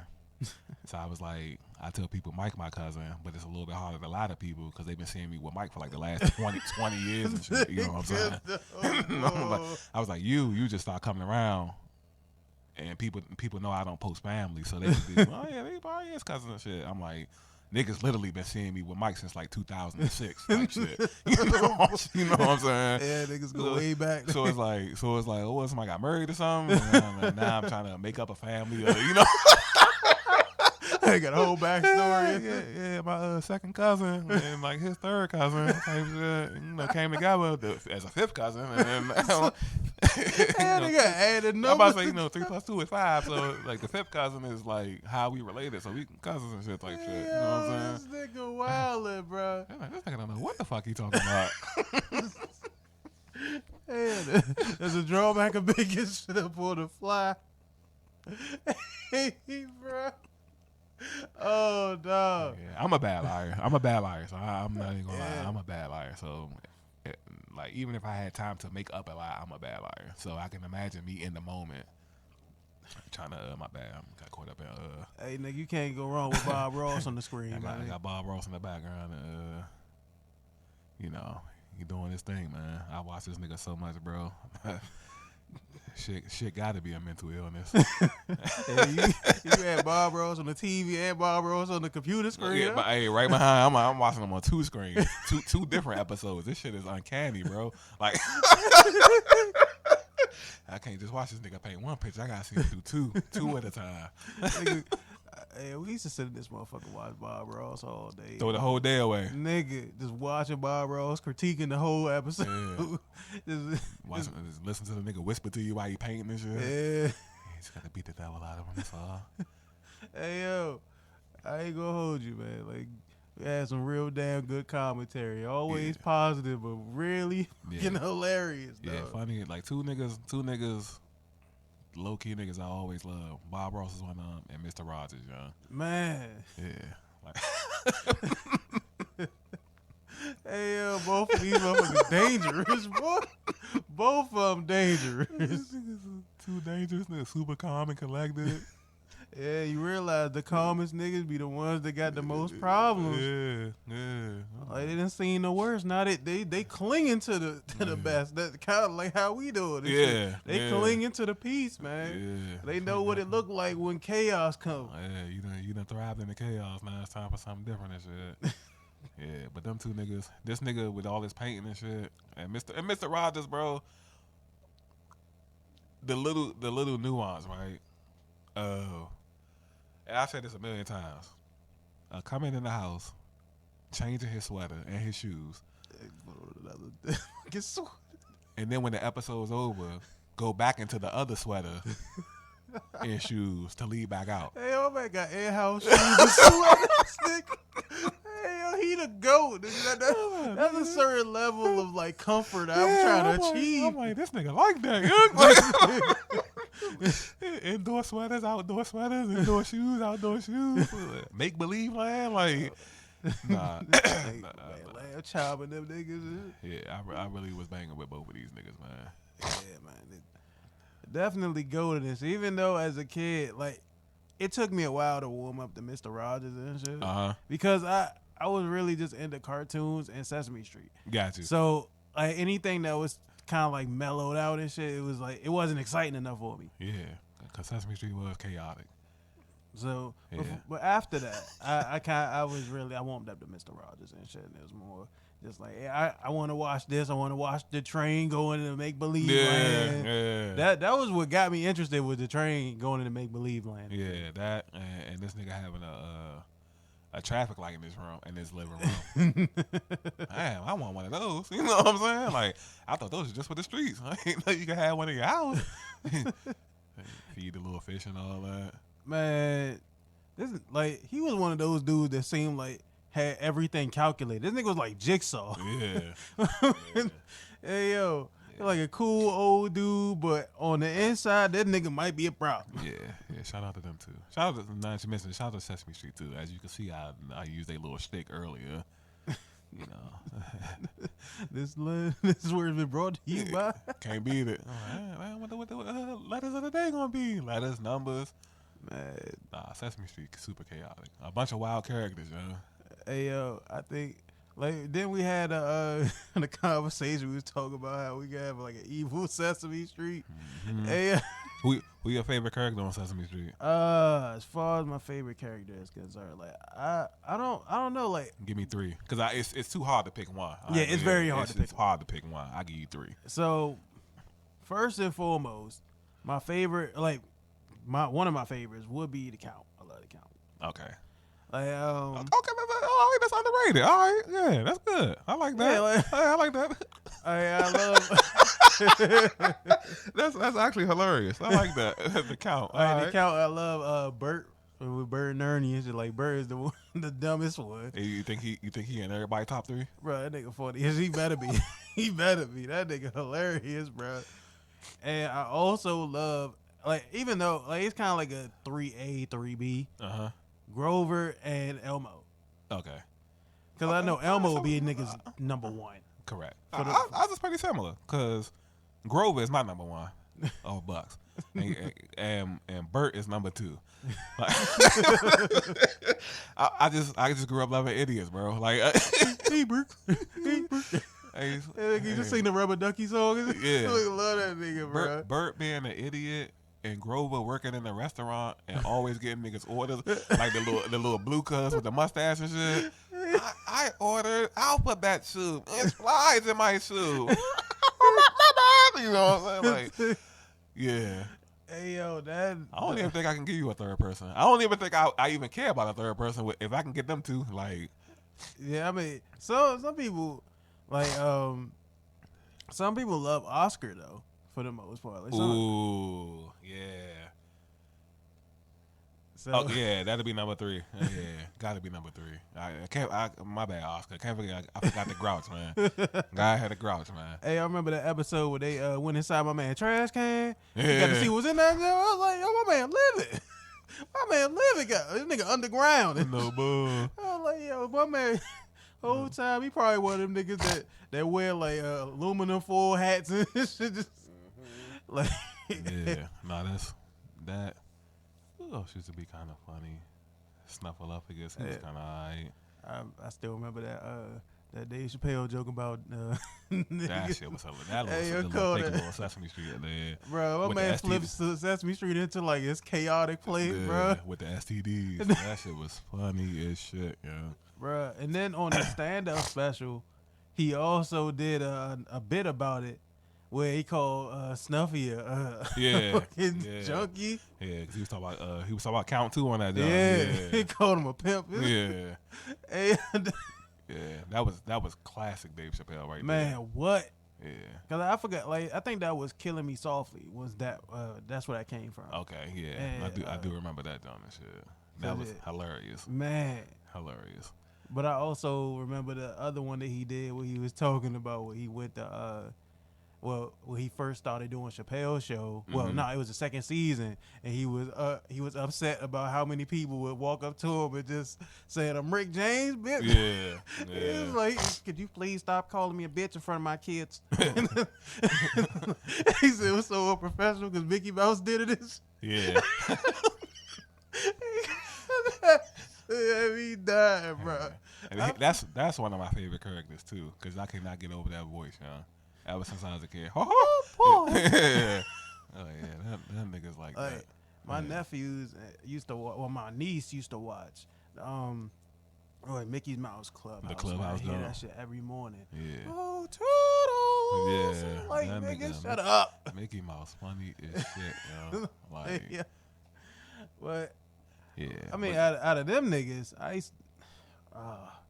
Mickey was like one of them niggas that was just like he was super funny. Yeah. But I love Goofy though. Like Goofy was my man. Yeah, Goofy's the sidekick idiot is gonna always win. But I also love Goofy for the movies they made for him, and they made him like the animator for the Goofy movie was actually a black guy. Oh, I did not know that. Yeah, it was actually a black guy. That's pretty cool. Classic movie too. Definitely. Yeah. And the fact that the original movie had like Tevin Campbell playing Powerline. Yeah. I'm like, yo, come on, dog. And then he was like a Michael Jackson clone. I'm like, hey, yo, my man goated, bro. Yeah. Man goated. They was doing the perfect cast on stage. Man. Yeah. And niggas still doing that to this day, which is crazy. Yeah, I like that. Goofy. Oh, they kind of got like a classic little squad. Yeah. They kind of cheating a little bit. Yeah, you got Goofy, Mickey, Minnie. You got Pluto. Then you got Daffy. Yeah, it's quite a few. He's another character too, bruh. Nigga's an idiot, bro. Yeah. He always mad about something. Yeah, I can't like. It's just too difficult. Like even to bring it back to Sesame Street. Like you knew you was there to learn lessons, so you got your Elmo and your Big Birds, and then you kind of got like the sub niggas like the Tellies, bruh, and shit like that. But you knew once you seen Bert and Ernie, or you knew once you seen Grover, or you knew I could even throw Count into it because Count was funny as fuck. You know what I'm saying? Like you knew it was just about to be some foolery, like all the time. Like it was gonna be something like, all right, let's see what these niggas about to do. Like all the time, niggas used to piss off Oscar the Grouch and shit. That used to be really funny. Yeah. He was the same. Yeah, he was like the Squidward of basically Sesame Street. And the elephant nigga Snuffleupagus, he was funny as shit too. You know what I'm saying? Yeah. Only because he's what would Dave Chappelle say about him? Like a junkie. He is a junkie or whatever. Yeah, need some smack bird. Yeah,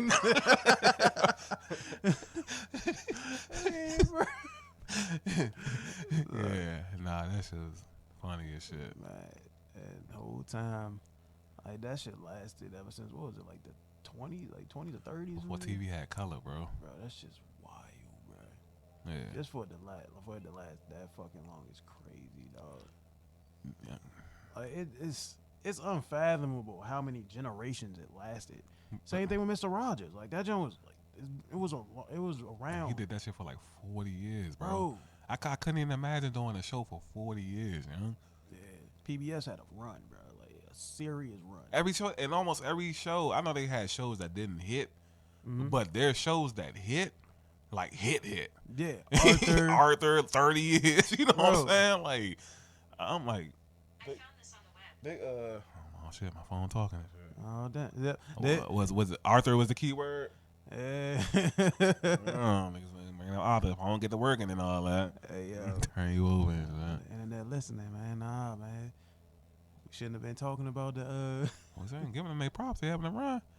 Yeah, I'm like, Bob Ross lasted a bunch of years. They got like 30 seasons or some shit like that. Man, I ain't gonna hold you, dog. How do you paint? I don't fucking know, bro. Like certain people, I realize they have so much of almost like an infinite supply. Like same thing. It just depends on what you're good at. Like when it comes to something that you're incredibly good at, you have an infinite supply of creativity. Yeah, it's like what we said earlier. You just machine like. Yeah, and that's where he's been. Like the majority of his career, that's where he was. He was like at a point in his career where he just didn't care about what he was going to paint. He just knew he was going to paint something, and it just happened. Right. Like a lot of artists are like that. They oftentimes just go into almost like a phase where it's just like almost everything that they do, they just get into a point where it's just like almost just automatic. And you say like machine, like they're just almost just they're inhuman with it. Right. Like we've had those moments where it's just almost like off the top, because we have moments where we're talking with each other, we're like, damn, this would be a good idea for a skit, or damn, this would be like a good idea for like an album or something. And I hate that, that was like every other word was like, damn, it could be a skit, that could be a skit. Yeah, they just put it on the screen, right? It says season 29, episode 3. That's crazy. 29 seasons of just painting. And I know my man got paintings in the house. That's all he was doing, bro. Yeah, I know them things probably worth so much money. Yeah. And we was talking about, like, I remember you looked up some. You were like, one-on-one.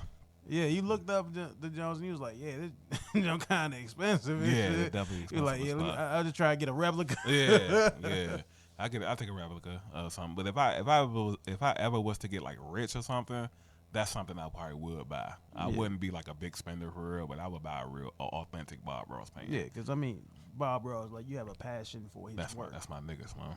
Yeah, which is understandable. I have no problem like with that. Because if it's something that you're really, really into, then and on top of that, it's just the painting appreciates. I'm about to say it's art too. Yeah. I definitely would get one of those. But yeah, PBS is pretty cool. So we about to wrap this up. Yeah, because what we've been on for like 3-4 hours. About 3 hours, a little bit past 3. Damn. Yeah, it was a show like what the conversations be like on a regular basis, dog. Yeah, and like I said, coming into this version of what I'm doing, I like to call it freeform art. Yeah, it just is. There's no structures because normally we'd have did something like this with an hour, and we'd have chopped it in half. Mm-hmm. You know, all right, it's gonna be part 1. It's gonna be part 2. Exactly. This is going up as 3 hours. Yeah. There's no structures, no shackles, no rules.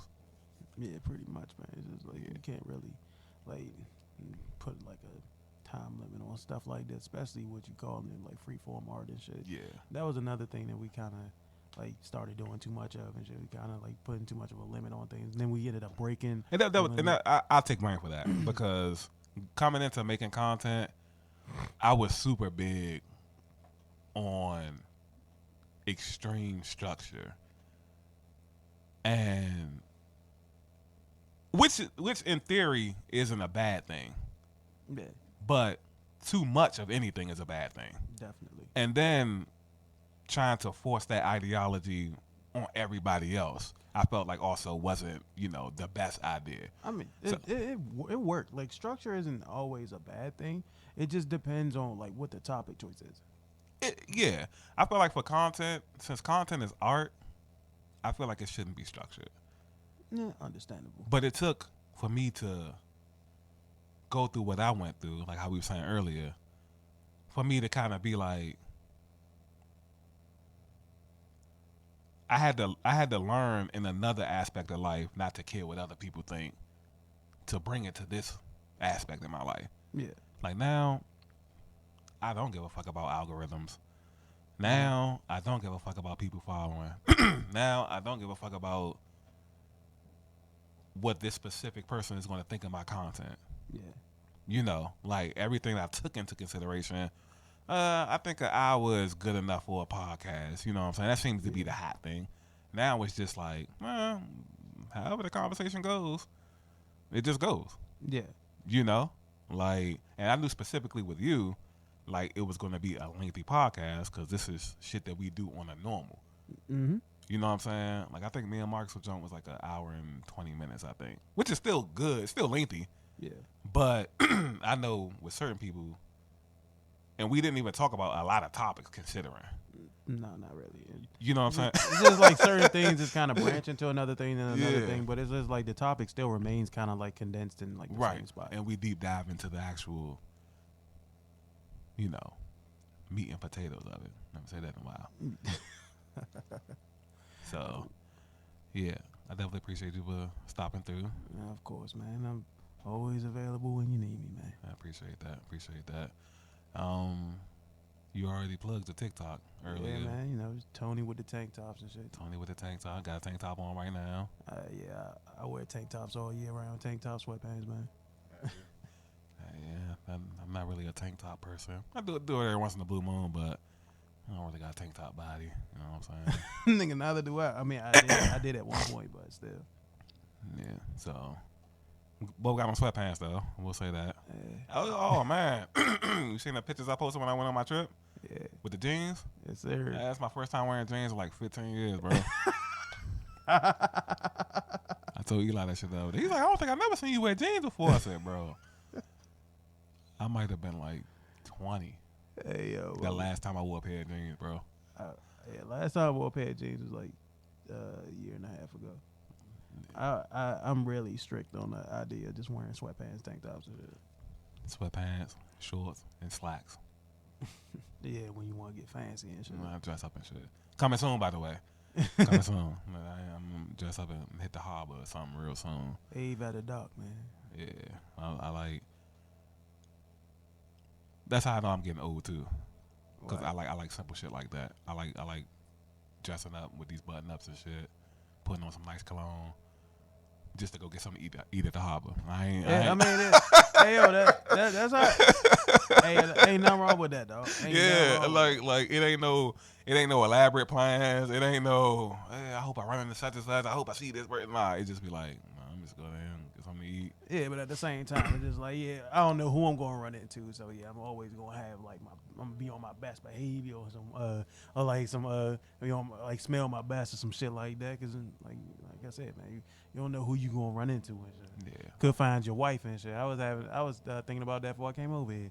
You could run into your wife and all of a sudden like you don't smell like your best and shit, and then then you just missed out on your soulmate and shit. Yeah. I think for the most part I'm good on the smells though. I'm gonna keep some smell good. That's kind of like a mental illness right now too. Yeah, my man, like, collecting a whole bunch of colognes and shit. I blame Eli. That's Eli though. Mark was like, hey, he's like, I want to use the bathroom right quick. I said, yeah, go ahead. He came back. He said, that's all your colognes in there? I said, that's like half of them. He was like, that's half? He said, it's like 30 colognes in that joint. I said, yeah, shit done spiraled out of control. Man, hoard smell good. I said, the crazy thing is, I probably rotate like 6 junks. And when a junk might run out, I'll go replenish that junk just to keep it in the rotation without sliding something new into the show. You know what I'm saying? Like, but yeah, I would like probably 3 colognes and it's probably 3 oils. I'm really just rotating around. This new junk oil I've been using, baby powder. That's crazy. It's crazy how I got, like, it really be smelling like I got baby powder on. You know what I'm saying? Like I was out somewhere. A girl was like, you smell like mad baby powder right now. I was like, you like it? And she was like, yeah, I do. And I was like, oh, all right, that's all I need to know. You know what I'm saying? Bruh. You have a good day.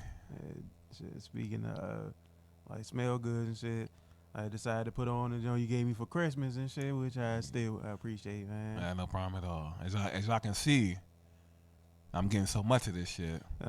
Got surplus. Wait, just toast the Jones.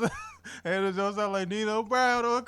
Hey, I actually thought about that. I said, you know what? I should grab like 20 of these Jones and just get the handing it out to niggas around the way type shit. You know what I'm saying? Hey, that'd be nice. Yeah, I'll fuck around and that might be an end of the winter. As spring is starting, I might do that type shit.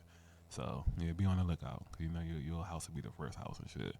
Like how I normally do when I used to go around passing out the turkeys and shit. Yeah. Yeah. I might start doing that with other shit. But now you done ran into the real kingpin with all the food hookups and shit. Yeah. It's an interesting family. I will say that. I got a very interesting family. Yeah, I told you, bro. I mean, we have a whole lot of like nuance going into our family for the most part. Yeah. It is like for the most part, like my uncle actually does that same shit that my cousin does and shit. Like except he passes out like care packages and shit to my family, or to like other people in the family and shit. And so does 2 of my uncles actually do that along with her. Like if they get some food, they'll pass it out because that's what my grandfather did. Okay. Now, see, my grandfather, like he used to have a garden. Well, technically it's still there, but he had all of his like vegetables and stuff growing. Like he grew everything from like corn. He had greens. My man had it was quite a few things in that garden, and he hated us going in there. But yeah, I still remember the moments where he like, hey, y'all better not be out there in that garden.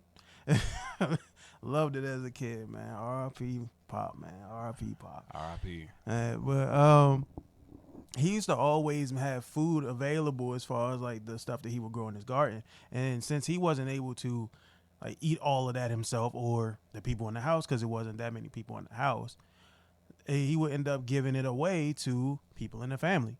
Okay. So he would have trash bag, like big ass like trash bags, like the ones that you put like leaves and shit in. Right. He'll have big ass trash bags like that full of kale, and then he will have one bag, one going directly to one person's house.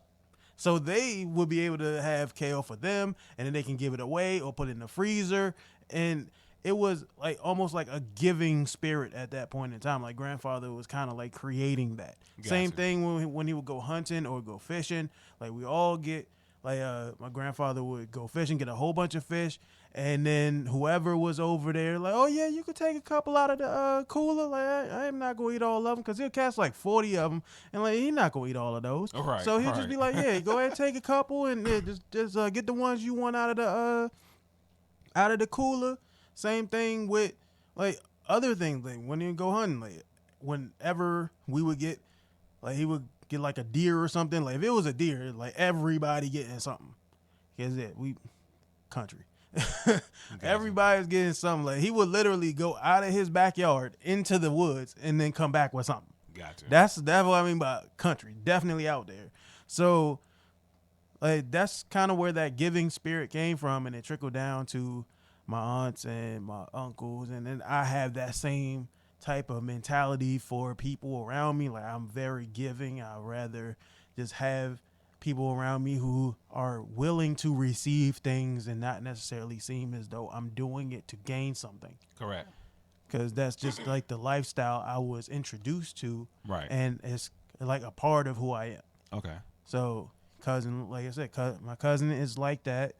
And she does the whole like the community center stuff. Mm-hmm. And it's a lot of people in my family that do that. Yeah, which is dope. I helped out with that a lot. Yeah, man. Yeah, that was real dope. Real dope.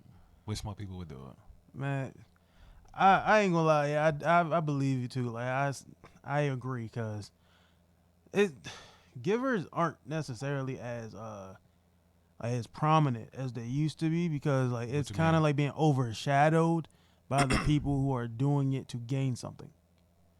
Like that's kind of like the way I look at it is like I'm not gonna say they're not as prominent. I'm just saying they're not as appreciated. So Okay. I would say that they're not as appreciated as they once were, because they're being compared to the people who are just doing it because they want to gain something out of someone else. Okay. They're doing it as like more of a business transaction rather than a genuine form of giving. I see what you're saying. I got you. So like it just doesn't. It's hard to be like a genuine giver. Yeah. Okay, I understand. And then you look at what we were talking about earlier, where we were saying like love bombing now is a thing, Yeah. where it's just like you can't give without it being looked at in a negative light. Right. So if I'm interested in you, it's just like, oh, you're only doing this because you like me. I'm like, I do this because I want to see you happy, but it wouldn't matter if I liked you or not. Well, necessarily like liked you as a person. If I don't fuck with you, then you ain't getting nothing. Right. But correct. if I'm interested in you and like dating in a sense, like I'm still going to do that even if we were friends. Correct.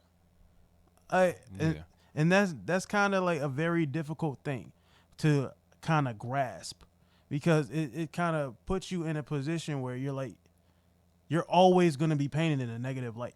Right. And It's nothing you can really do about that, unfortunately. Man.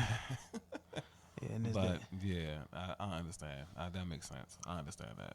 Yeah, man. And the fact that you get a chance to like be a part of that, and like since you really didn't grow up in that type of like environment to where it's just like everybody is sort of just like genuinely giving to everybody. Because a lot of, in that kind of environment, a lot of people don't have to give. That too, and which you know what I'm saying. And which I never fault people for. It's just like circumstances are always different, but like I told you before, I come from a family that's just givers. Yeah. And like there's been times where we wanted for stuff, but it's always someone around who's willing to like at least lend a helping hand. Correct. Yeah, because as a person who's also been like into the community, um, started back in 2012. Like, it does take a lot to find like-minded people, Yeah, or to even just have the resources. Period. Because again, times be hard. definitely. You know what I'm saying? And it's been plenty of times where I wasn't in a position to give. Mm-hmm. You know, Yeah. but whenever I see myself in that position, able to do it, I try to do it. You know what I'm saying? Yeah, Because one, again, like we said earlier, everybody needs help, of course. and two, you know, it's not necessarily about getting anything back. It's just about making sure people around you, especially people around you, Mm-hmm. could be straight. Yeah, You know what I'm saying? yeah. I 100% agree. Cause even like with your mindset, and then like you coming from like a background where it's just like you had to pretty much damn near fight for what you had. Right. It's Right. it's sort of like at this point in time, it's a reprieve to be around people who are just giving just because, and not because they want something from you, or they're just getting something out of it in a sense. Yeah. It's just But even how we grew up, you kind of get used to, even when you like accept the help, mm-hmm. you used to somebody wanting something, which is in theory to me is not a problem, Yeah. because I understand like maybe, you know, it's like a barter system. Yeah, which is cool. Yeah, yeah, I can help you out, but can you help me out? Type shit. Yeah, You know what I mean? So, yeah, I'm not against. correct. Yeah, Like it's just like this it's just different walks of life for the most part, and the fact that you get a chance to be introduced to sort of like almost a peaceful environment where it's just like yeah, you're there's no there's no loophole that you're trying to work around. There's no like ulterior motive. It's just, hey, do you need such and such? Do you need this? Do you need that? Like, yeah, there's nothing that is looking to be benefited from. Because I remember when Mark brought over all that bread and shit, I didn't have anywhere for it to go. yeah. So I was like, hey, yo, do you need something? And then I went over to some of my neighbors. You need something? You need something? And I just started Yeah. making bread recipes because I knew I didn't have anything else to do with this bread. So that's the thing. It's just like I have, therefore everyone has. Correct. Yeah, And and that's really what family and friends is supposed to be about. You know what I'm saying? Mm-hmm. So, yeah, I'm either way. I'm appreciative. Like, Yeah, man, we appreciate you as well, man. yeah. So, y'all bring things to the table. I bring things to the table. We at the same table. I'm appreciative to be at the table. Yeah, man, we always use the muscle, man. And you gotta have an enforcer. There you go. Yeah.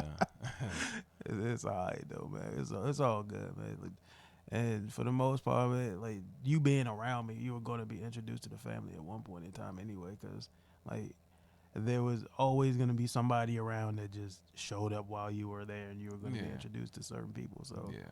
And I'm, like I said, you know, it's cool family. I'm a cool dude. You ain't got to worry about, you know, some niggas you can't introduce to your family and type, you know what I'm saying? no, I definitely, Yeah. I'm aware. Yeah, so, yeah. But with all that being said, we can get up out of here.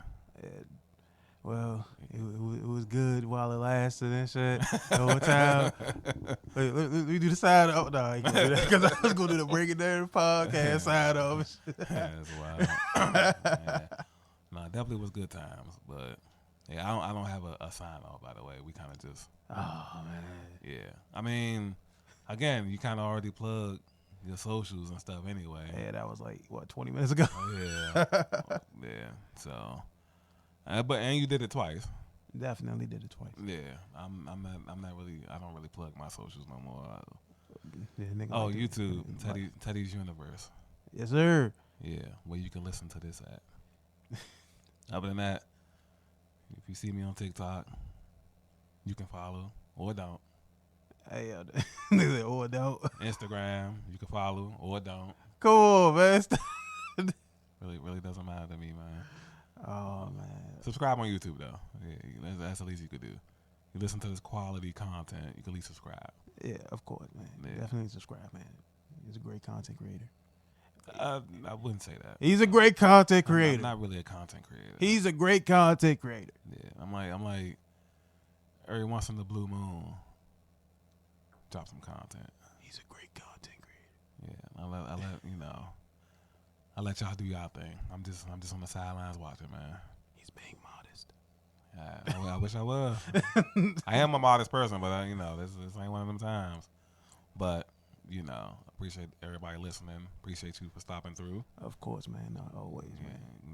You will. It's not gonna, like I said, it ain't a one and done type of thing. Definitely not, man. It's always an enjoyable experience, man. Yeah, appreciate that. And with that being said, we out.